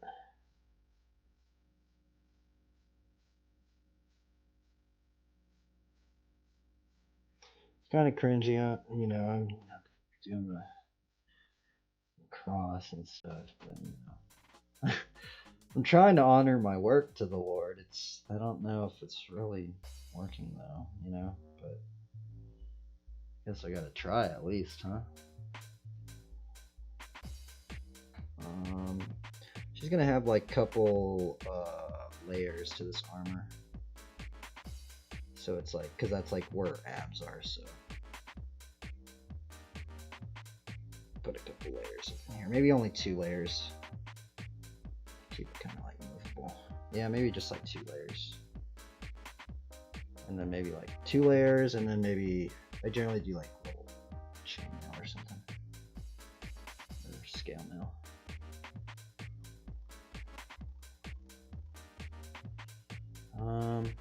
And drop this down. There's some drapery.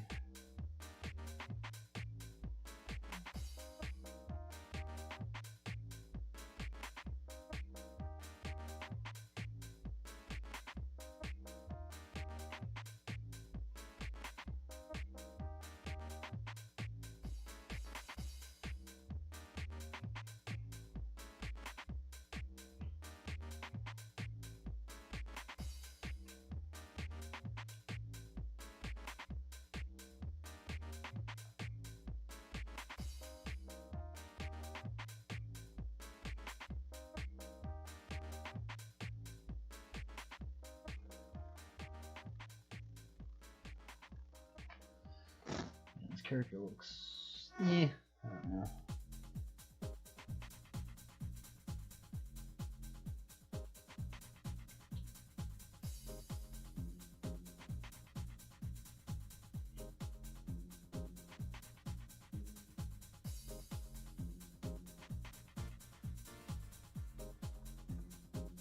Should I put the pupils in? For some reason, it's like not focusing too well on the camera.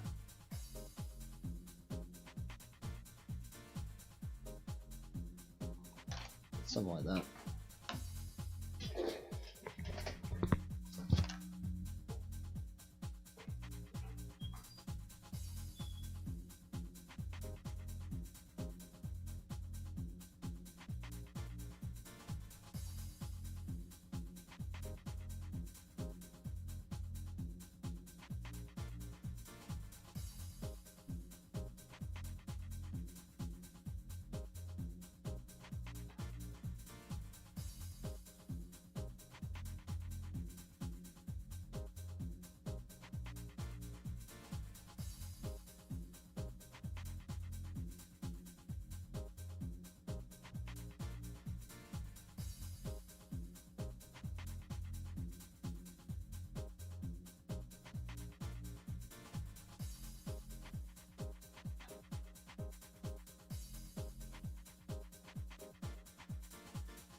Oh, it's only been an hour and 30 minutes. Okay, let's see here.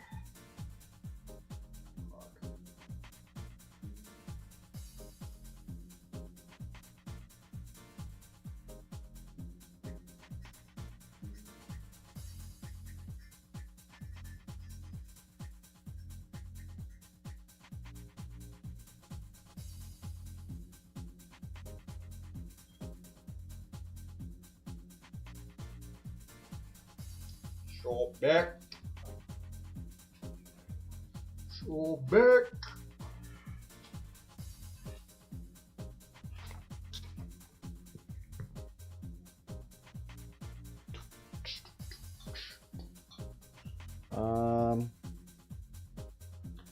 Let's see here.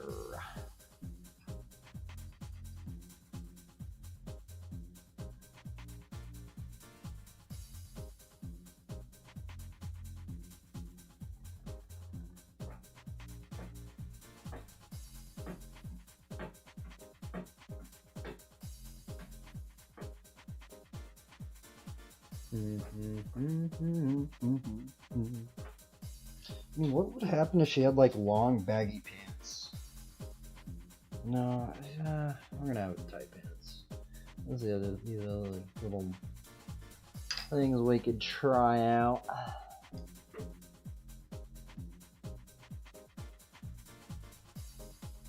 She could just have like, let's see here.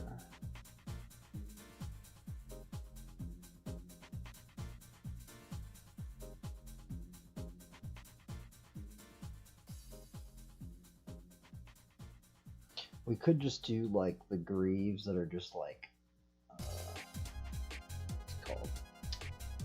The fudge, I forgot what they're called. What are the Roman sandal type things called? I forgot. But not the greave armor, but it's like Roman sandals. But like I think like yeah, something like that. That song was ridiculous, man. That song was ridiculous. Okay, let's see here. I'm trying to figure out where'd my pencil go? Oh, here it is. Trying to figure out what I should do on this leg. We don't know what we're gonna do. I don't know if I should I guess she's wearing plate mail right here, right? So maybe I should do like greaves? Is that how it should be? Not too sure. We'll just put some like greave armor, I guess, huh? Just put like a circle right here. Something like that, huh? Oh, you know what? Oh, we could actually... I think from this line I can actually make a wing. Like a mini wing. Mini wing on her knees! She does like knee attacks. I almost forgot. I didn't even know what I was gonna say.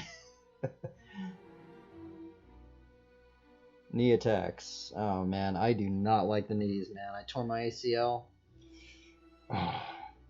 So the ACL, if you didn't know, the ACL is almost like a band, like it's like an 8. So there's two ligaments that go into your knee like this on both sides. One of them's your MCL, I think, and one of them's your ACL. Now the thing is your knee sits in the middle like this, and then these tendons run over like that. And the thing is if you plant your foot and twist it, if you put a lot of weight on it, you can actually extend that, and that's how people tear their ACLs. So maybe that's what these wings will be. These wings will be just in case she tears her ACL, the wings will start moving like, and it realigns to where she doesn't tear her ACL. That would be cool. I mean, if there was some armor like that, oh my goodness, that would be legit, man. I'm actually gonna put maybe, I want to put like another layer right down there. Maybe? Yeah, maybe. That might be a bad idea, but... Oh, you know what? She could have some, like, pants. Pants or something. Okay, so she has her ACL protection knee armor. And so, since the knee kind of is like a finger, or not a finger, but a leg is kind of like that, we gotta and see how the top of the knuckle has those lines? So we can maybe do that with the armor. What's this song? What song is this?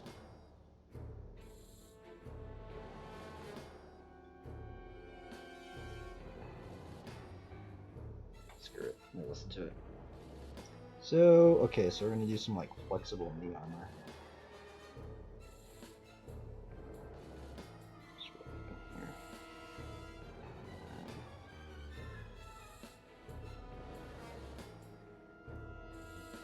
Totally didn't work out that well.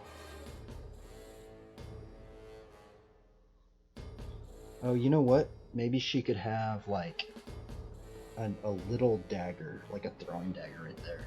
Maybe she'll have a throwing lightning bolt. This is getting a little too crazy for me, man. That song. What's this? Okay, let's see. I might do Should we put like a little dagger right there, like a boot dagger? The first thing you're gonna do is do a Shall we put a little boot dagger? A little lightning bolt dagger? But then why would she have this big one? No, we won't do that. That's okay. I was thinking maybe I should put like a little,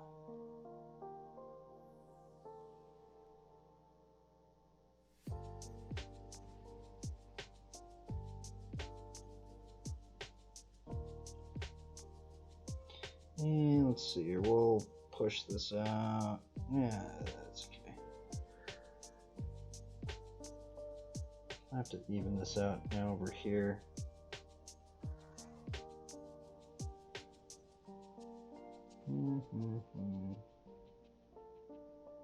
Something like that. I guess we don't have to do it that much.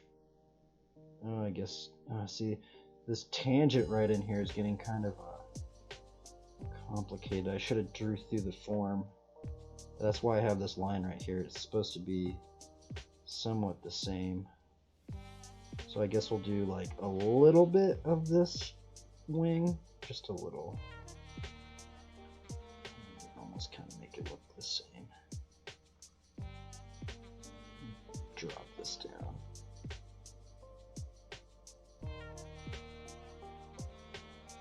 And try and follow this line. I did this. Sometimes it's hard. That's kind of what's hard about the armor. Sometimes it's because like if you do it on this side, and I already messed that up. It shouldn't even be like that, but like kind of do it on this side too. Something like that. And I totally messed that up, but yeah, you get the idea. Get the gist of it. And you shall have like, yeah, I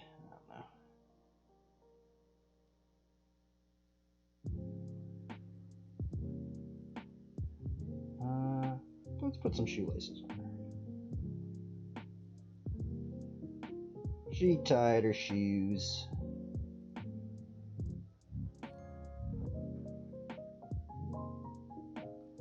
Be a pair of Nikes or something, or not Nikes, like Vans or something like that. Put some more shoelaces on this one.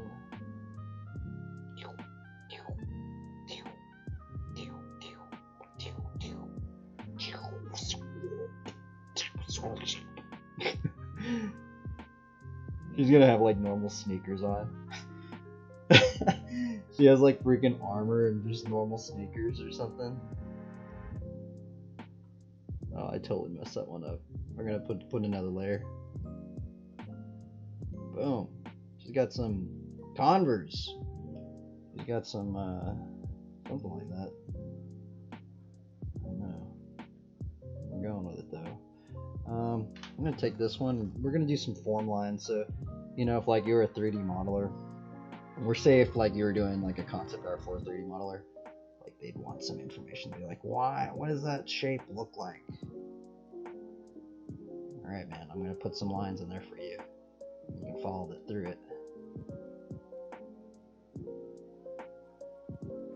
And you know what, I'm actually gonna, and then also like sometimes with this pencil you can kind of like put in details that you're not really sure you want to put in there. Like, you know what, I want to put in some like mail right there. Some like scale mail or something. Not really too sure on this thing right here. I think I kind of messed that up. I think maybe what I should have done instead of the two shields, which there should be a shield back here, I should have maybe just put wings. But I don't know. I think that's kind of like the go-to. But what else would like? What else goes with like lightning? I'm trying to think here. Like, okay, so there's lightning, there's clouds, there's wind. I mean, maybe there could be like with a lightning bolt.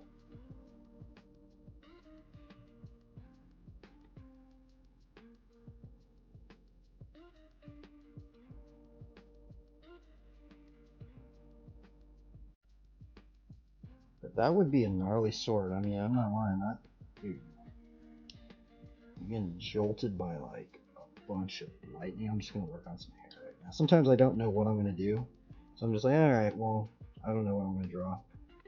Let's work on some hair.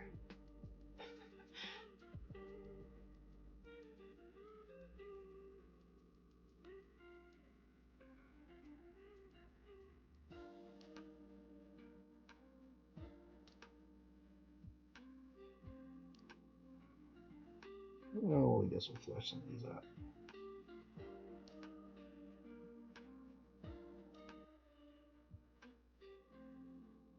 Float around.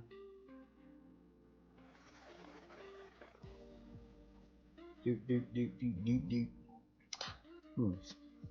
Let's see how much it's upgraded. So this is our first bot. This is the third pass through. So this is our little thumbnail that we started with. Essentially, I was going to do a spear. As you can see, this one had a spear too. This was actually supposed to be another hand. The problem was that I wanted like the spearhead up here. And the problem is I already drew it in. I was like, well, I guess I gotta squeeze everything down. And then so I didn't like this one. I didn't remember what I was going with, so I used the light box. Did basically something like on Photoshop. You know how on Photoshop where you can horizontal flip? That's what I did. Did a horizontal flip, drew it again, and I was like, oh man, you know what? And like I drew a line. I'm like, you know what? Maybe I should do a two-handed sword. So now we're here. I have two-handed sword. I'm trying to think.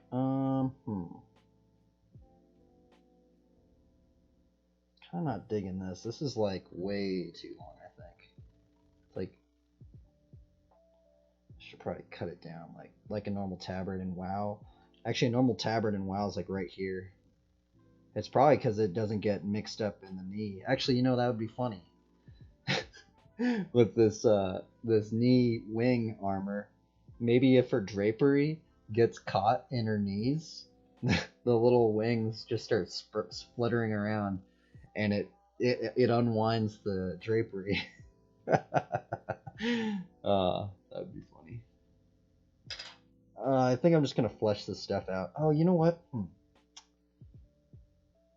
Maybe I could add a wing to this, like to the shield. Like, would it be weird if there was only one wing connected to the shield? Or maybe it would be like, oh, dude, I got it. Okay, so there's some scripture saying like angels had like 6 wings or something. So I was actually thinking, well, maybe I should just draw her with wings. But you know, like the thing is like you see the angels and they always just have the wings on the back, you know. They always have. I wanted to make this drawing different. That's why this was a normal sword, but I was like, I want it different, you know. I want it like something that I haven't really drawn before. And then I thought of like the Sons of Thunder, because in the Bible, like I think it says something about the Sons of Thunder, and it got me thinking of like, oh, well, what if there was like an angel and she just like had like a thunderbolt sword, which would be kind of gnarly, I think. And she has a little leaf. She has I've been drawing these a lot on my characters, but it's a little leaf fanny pack. A little leaf fanny pack. And then yeah, okay, so what I was gonna do right here, well, let's try it out. So see like these wings. This is like actually not how you should be drawing wings. It's because I draw a lot without reference. So like I just keep drawing wings like this, and I know that it's not right, but it's like I've just remembered that, and it's kind of bad. So because I know like the wing anatomy is way different. There's actually like 3 levels to the wings, but what I'm going to do is I'm going to just mess around. I kind of want to see like, I think what I was getting at was that like some angels are depicted with like 6 wings. And so what I'll do, maybe on the shield, it's going to be like connected to the shield, but it'll be like 1 wing connected right here, another wing. I guess there's already an arrow right there. Or I guess that's 6 wings already right there. I mean, I guess this one's gonna have 9. This one's gonna have 9 wings. But I wanted to like, maybe just 1 wing. But I was gonna have maybe like another wing back here. Or I guess it could just connect like that. Something like that. And then the other thing is I gotta draw this shield, right? I got that perspective wrong. So thing is that in Ephesians it says something about like the armor of God. So yeah, the armor of God. So it's like we have the helmet of salvation, right? Is that actually, I need to probably draw this more of like a circlet.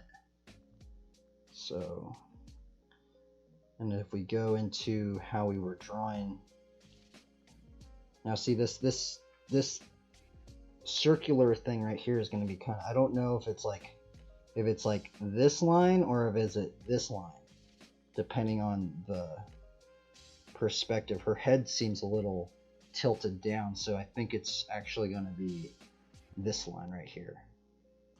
I could be wrong though. Let's just try it out. I'm gonna just connect this as like a little circle. Maybe she'll have like a little gem right here, like 3 gems or something. And I'll connect right over here. You know what? Maybe we could even make this like a high-tech angel. So we could like have like on her ear right here, there could be like a radio signal. Just like maybe just like very little, like it, that one line. It's literally you can't even see it, but she has like a ear, like what's it called? What are those called? I don't have them. I used to have them, but the Apple AirPod things. But these are like crazier ones.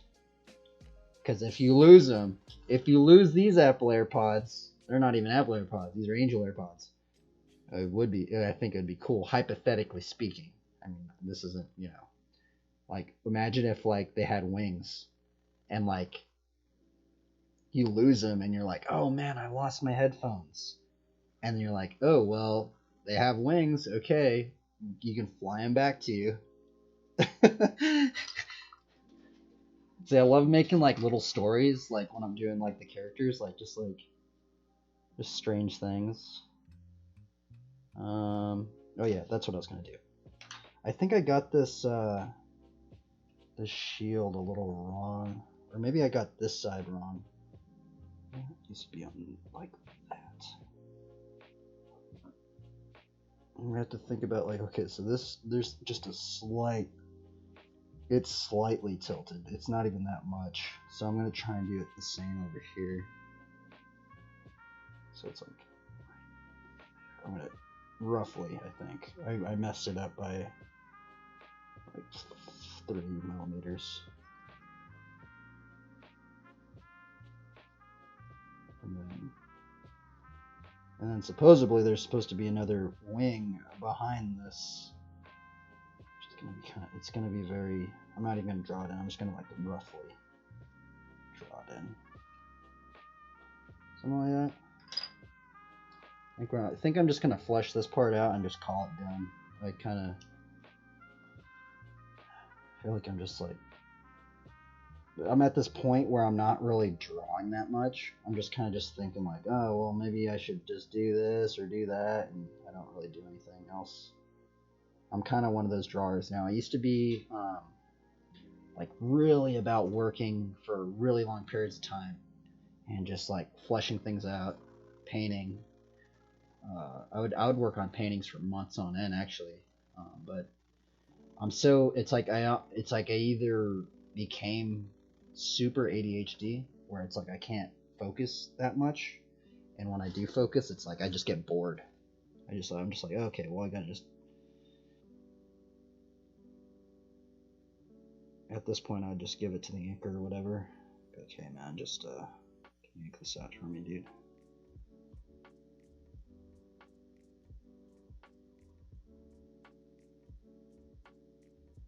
you guys animate this for me? Thanks.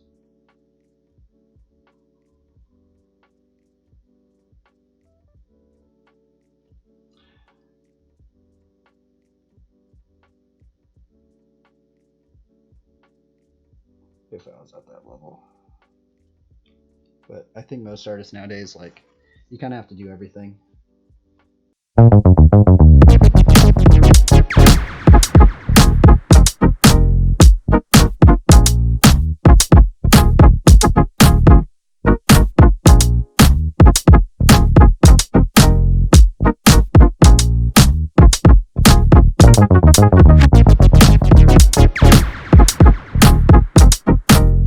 Took like a sphere and like he just did a crazy portrait, and you're like, are you kidding me, bro? Like my computer can't even handle a 3D program, and you're like doing it in 30 minutes. Crazy stuff.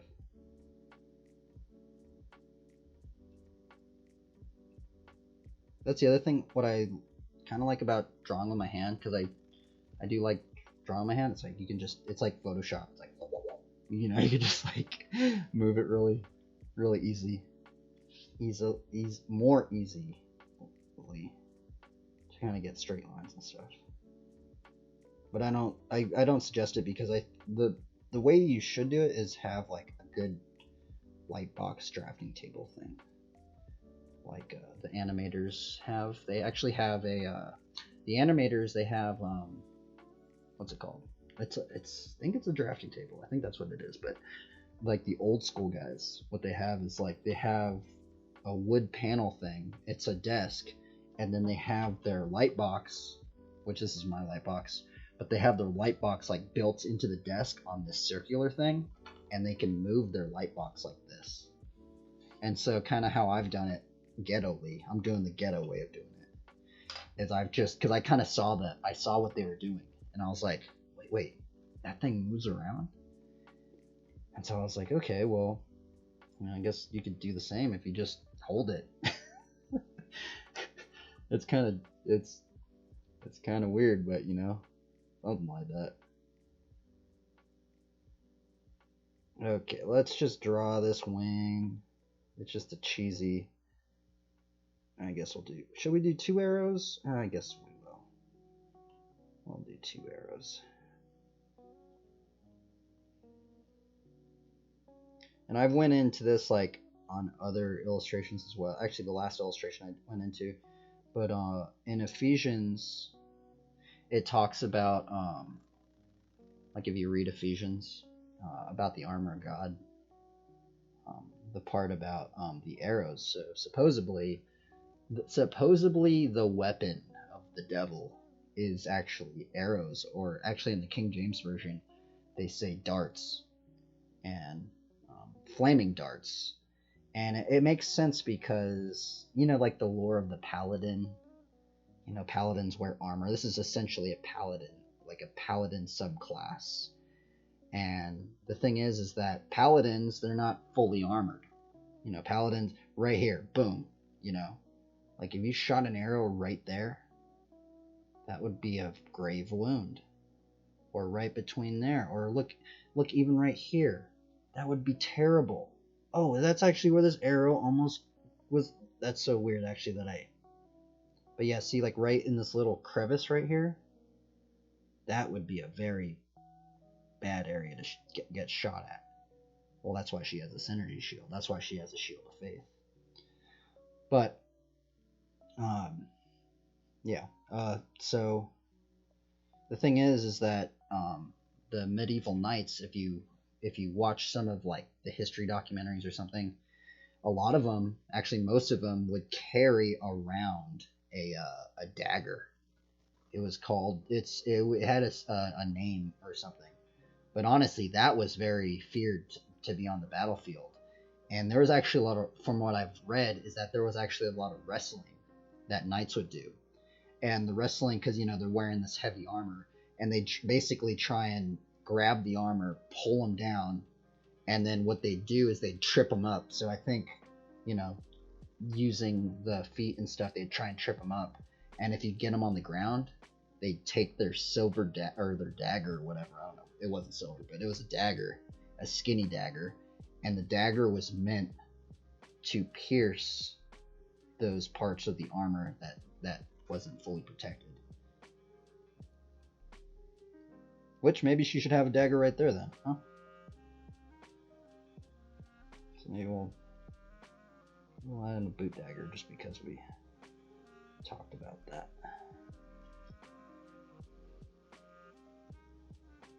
Actually, you know what? It's gonna just be like a throwing dagger. So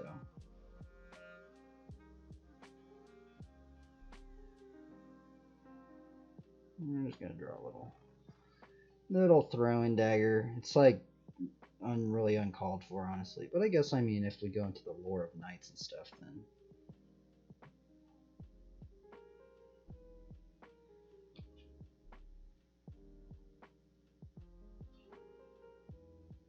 I don't know. Throwing daggers are weird. I totally got that wrong. Oh well. Oh well, it's a dagger. It's some sort of boot dagger. I think a 3D model would get that. They'd be like, okay, that's it's like weird. It's all like wavy. We don't want it wavy. We want it sleek. And actually, I messed this up. Messed up a lot, but so if we think about this as a cylinder, I'll just draw right here. So, okay, so this is some sort of, actually I got that wrong. Cylinder like this. Okay, so we know that that's a cylinder. Boom, like this right here. So we know right here that there's going to be a square, because if this is in perspective right there, then that means that that is in somewhat of a perspective. So that's probably what it should. Yeah. I just drew that just to kind of explain what's kind of going down. Somewhat, but a lot of it, there's a lot of variables sometimes, you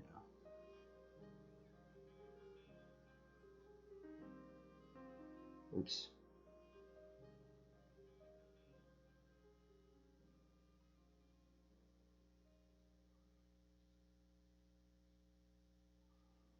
Okay, so we're going to draw this little square.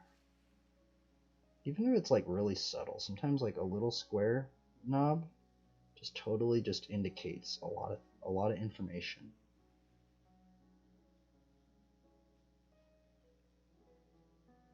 See, it's kind of hard to see it. Now it's becoming like there's a lot of tangents right there, but I think overall I'll put a little bit more weight over on this side just to, maybe there'll be a little gesture right there. I guess that's her boot dagger or whatever. Some stuff over here.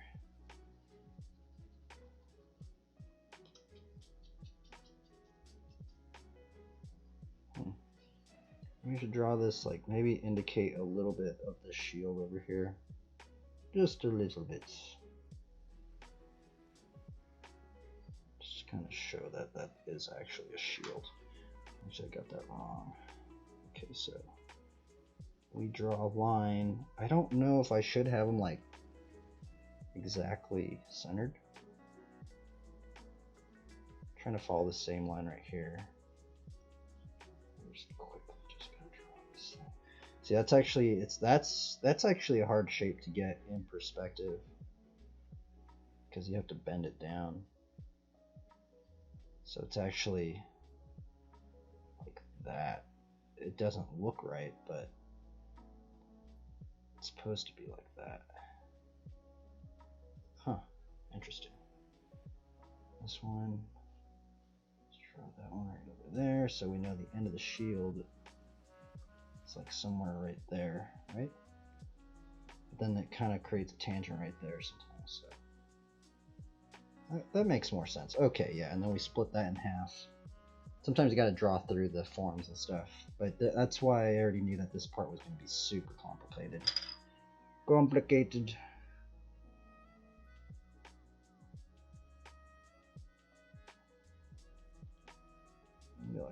put some form on here.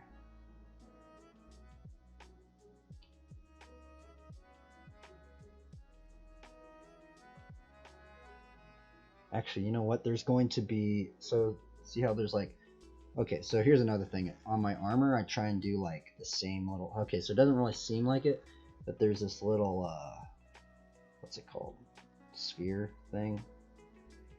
And so I try to do it right up in here. I try and do that with my armor, so like I'll have like similar things. So like say like this is a big lightning bolt, like I have like a little lightning bolt right here.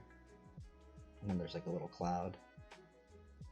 So I try and like match things a little bit. Doesn't work all the time, but actually what I'm going to do right up in here, oh, I got it, dude. So actually in Ephesians, now that I think about it, Ephesians says that the word of God is actually the sword of the Spirit. And so what I'm going to do is we're just drawing this little thing. And actually there's going to be a Bible right here.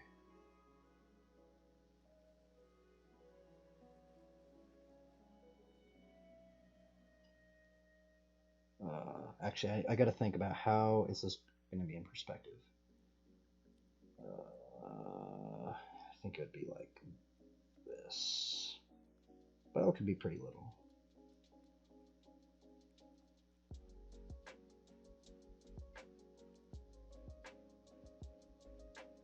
Oh, and that'd be kind of cool because then like she's like pointing to it.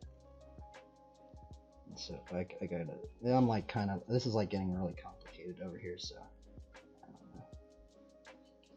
Something like this. So then like, I'm gonna put some pages in here.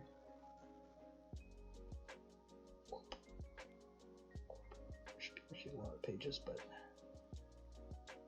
I mean it doesn't even have to be the full Bible. It could just be like just a bunch of scriptures and stuff. And I guess just to cement that is a Bible that's connected. And actually I should have drawn it up here, but see how like I ran out of space on the page. I'm actually having to scrunch everything down, so it's actually, there's only 2 chains on it. And I guess to make it like cemented in, we'll do a little cross on here. I can show. We'll put a little cross. Honor the Lord. Hopefully you like this character guide. I think it's kind of cool. I don't know.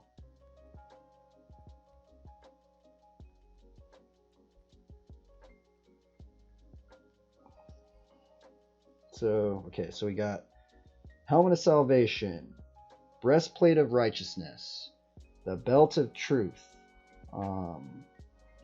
the shoes of the gospel of peace.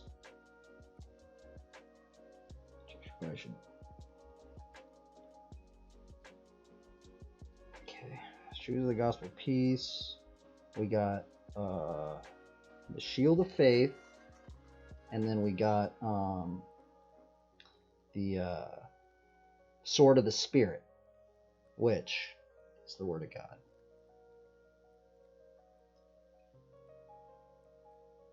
Something like that. I think I got it right. Take my word and assault. I'm pretty sure that's what it is. But... and I think that's gonna be it. I think I might put a couple more little lines up in here. I'll push like these up in here.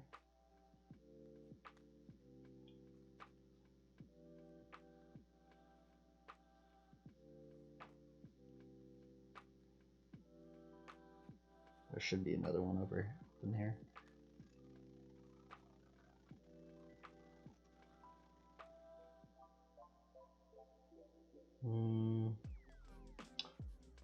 Maybe I should draw the pupils. This is the hard part. I'm really bad at like drawing like the pupils because I generally like to draw the eye with as minimal lines as I can. So that's why if you see a lot of my drawings, I don't draw the pupils in them because like sometimes it's like when I start drawing the pupils and stuff, like I keep erasing it because they start becoming cross-eyed. And I've noticed that with marble sculptors too. Like a lot of marble sculptors, the reason why they don't put the pupils in is because sometimes when you put the pupils in, it just looks like they're cross-eyed or something, and you're just like, oh my god, I can't take that back. Well, you kind of can, but like, sometimes it's just like, so that's why like I try and do it like with minimal lines. Like I don't know if like that line, it sucks because it doesn't focus. Why doesn't that focus? Why can't you see that? But anyway, so I try and do like really minimal lines on the heads right here, because I don't want them to look like cross-eyed. But you know what? I might. Let's go for it. I guess for the end of the drawing.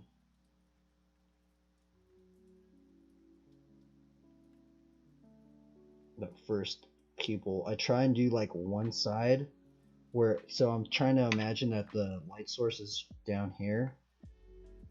And so I have one pupil right here, and oh man, this next pupil is basically make or break. It's like, if you mess this pupil up, it's like you have to redraw so much stuff. I have to redraw this nose. I have to redraw that eyebrow.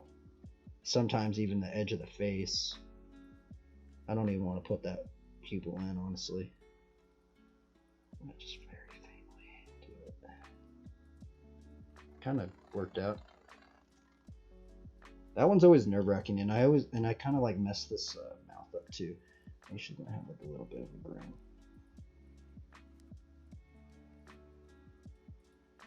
Like a little smile.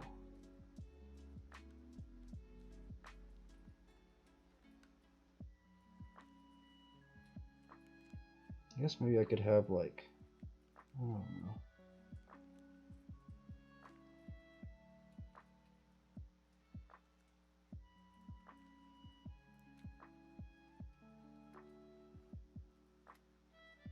Oops. Freaking hit the camera.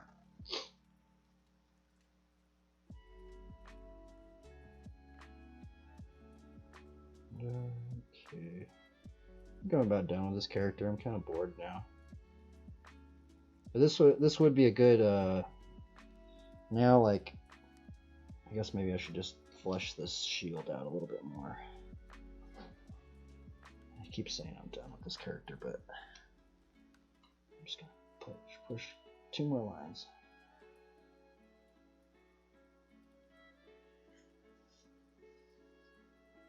I totally got that wrong. Oh well.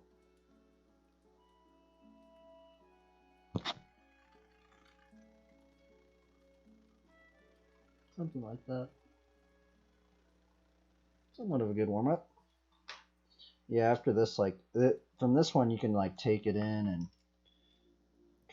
but yeah, it started from this one. It's good leveling. It's like basically leveling up a character. That's how I see figure drawing, or the figure drawing where it's like not really use much reference at all. You can do this stuff without any reference. A lot of this, once you learn it, the proportions and stuff. So we could take this. So we took this. There's a lot of things that we got. I mean, that's kind of what I'm figuring out too. Is like, what was left? We got this, that. I mean, there's some lines. The hair I totally changed. This hair was actually supposed to be like up here. I flipped it around. I changed a lot. Oh no, I guess I still did the hair. Yeah. What's funny is this part of the drawing right here. It feels like graffiti. It actually feels kind of feels like doing like lines. But yeah, that's basically the character. And then you can, if you want, you could like take it, figure out the light source. That's actually a good thing to have in mind. Actually, before you get into even doing a character, is to know the light source, because then you can even take some of your line weight, and I wasn't really paying attention to the light source really, but with your line weight you can, skinny some of these lines up to show that that was like the light source. But then the lighting and everything, that's just a whole nother ball game right there too.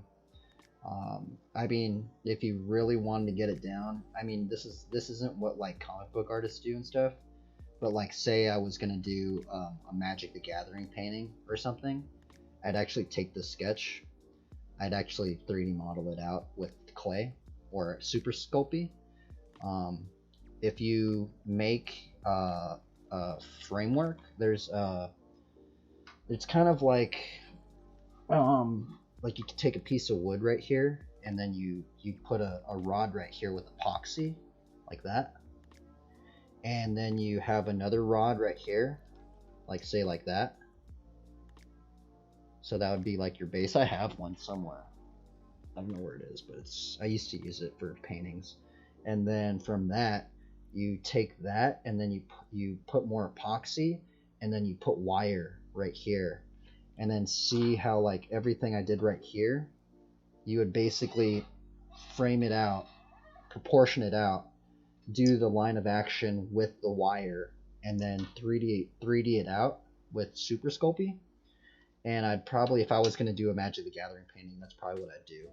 I'd do a rough thing. I'd have that. I'd probably Super Sculpey it, 3D model it out, and then I'd probably light it. There's a way you could light it. A lot of the old painters, what they would do actually is they would make a box. They would make a box and then cut another square box on top, and then they would shine light into that box with a 3D model in it, and you can get some crazy light sources and stuff, like really crazy light sources. Like I haven't done it in a long time. I don't really paint anymore because I'm so ADHD. I can't even paint, honestly. Like I literally get so bored of painting that it's like I can't even do it. I'm just like, oh man, I'm just burnt out. But yeah, if I was like, but if say I got a job, like if I got a card commission, like Magic came up to me and was like, hey man, like I want you to paint this card out. That's what I'd do. Like if they approve this sketch and we're just like, okay, well, can you paint it out for us now? I'd be like, all right, and then I'd basically do that. The other way you could do it, you could do it 3D model on the computer, but the thing is, I'm not proficient at those programs, and I'm honestly faster drawing just traditionally and just sculpting traditionally, even painting traditionally now. It's so strange. Now when I paint digitally, I'm like super slow. It's because I didn't have a computer for maybe 5 years, maybe even longer. There was a time when my computer got messed up. I had a gnarly laptop. Like I had an Alienware. Everything was just legit about it. And then it just like shut down. Like the whole thing just like blew up on me. And I was like, oh man. And then I took it as a sign. I was like, because at the time I was like really into Frazetta. Well, I've always been into Frazetta, but I was in a time in my life where I was kind of bouncing back and forth. I was like, man, I was trying to draw traditionally, but then I was trying to do it digitally, and then I was trying to do it just both ways. And then my computer broke, and it was like devastating. One of the most devastating things that happened to me, honestly. But from it pushed me into just drawing on paper. And then I just started, one guy that inspired me was LaShawn Thomas. He's the animator for the Boondocks, and he's been inspired by a lot of stuff, man. Like he's been inspired by, like, just watch his videos. I used to watch him, and like that's one dude that I would listen to, and I took actually a lot of things from him, like the paper I use. So this paper I'm using, it's just computer paper. I think actually, LaShawn Thomas, he would just use draw on computer paper. It's cheap, you can do it a lot, and it's like also what I found out, like, or for me anyway, because I used to use really expensive paper, and the thing is, and I'd buy like really expensive sketchbooks and stuff, but the thing is, every time I'd use those sketchbooks, I like felt like every drawing had to be like, I don't know, like good, whereas like this, it's like, I just feel like, like this, I could just do a new layer like at any time, like on Photoshop. This is like, like, oh, I don't like that layer, boom, new Photoshop layer. light box it, boom, get over, and then. So I think that's one thing I picked up from LaShawn Thomas. The one thing that he doesn't use mechanical pencils. He uses normal pencils. I do like using the normal pencils. I use like the wooden pencils right here. But the problem is sometimes I like my edges. Sometimes I'm kind of finicky with my edges. So I kind of keep those kind of, that's why I kind of like the mechanical pencil at times. But I switch it up too. But yeah, a lot of people actually say not to use a mechanical pencil. Maybe I should stop using mechanical pencil.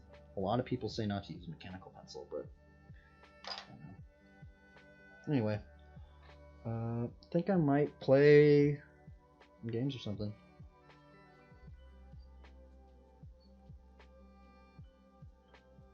I'm gonna try and do a character, maybe like just as much as I'm doing the bike streams, maybe.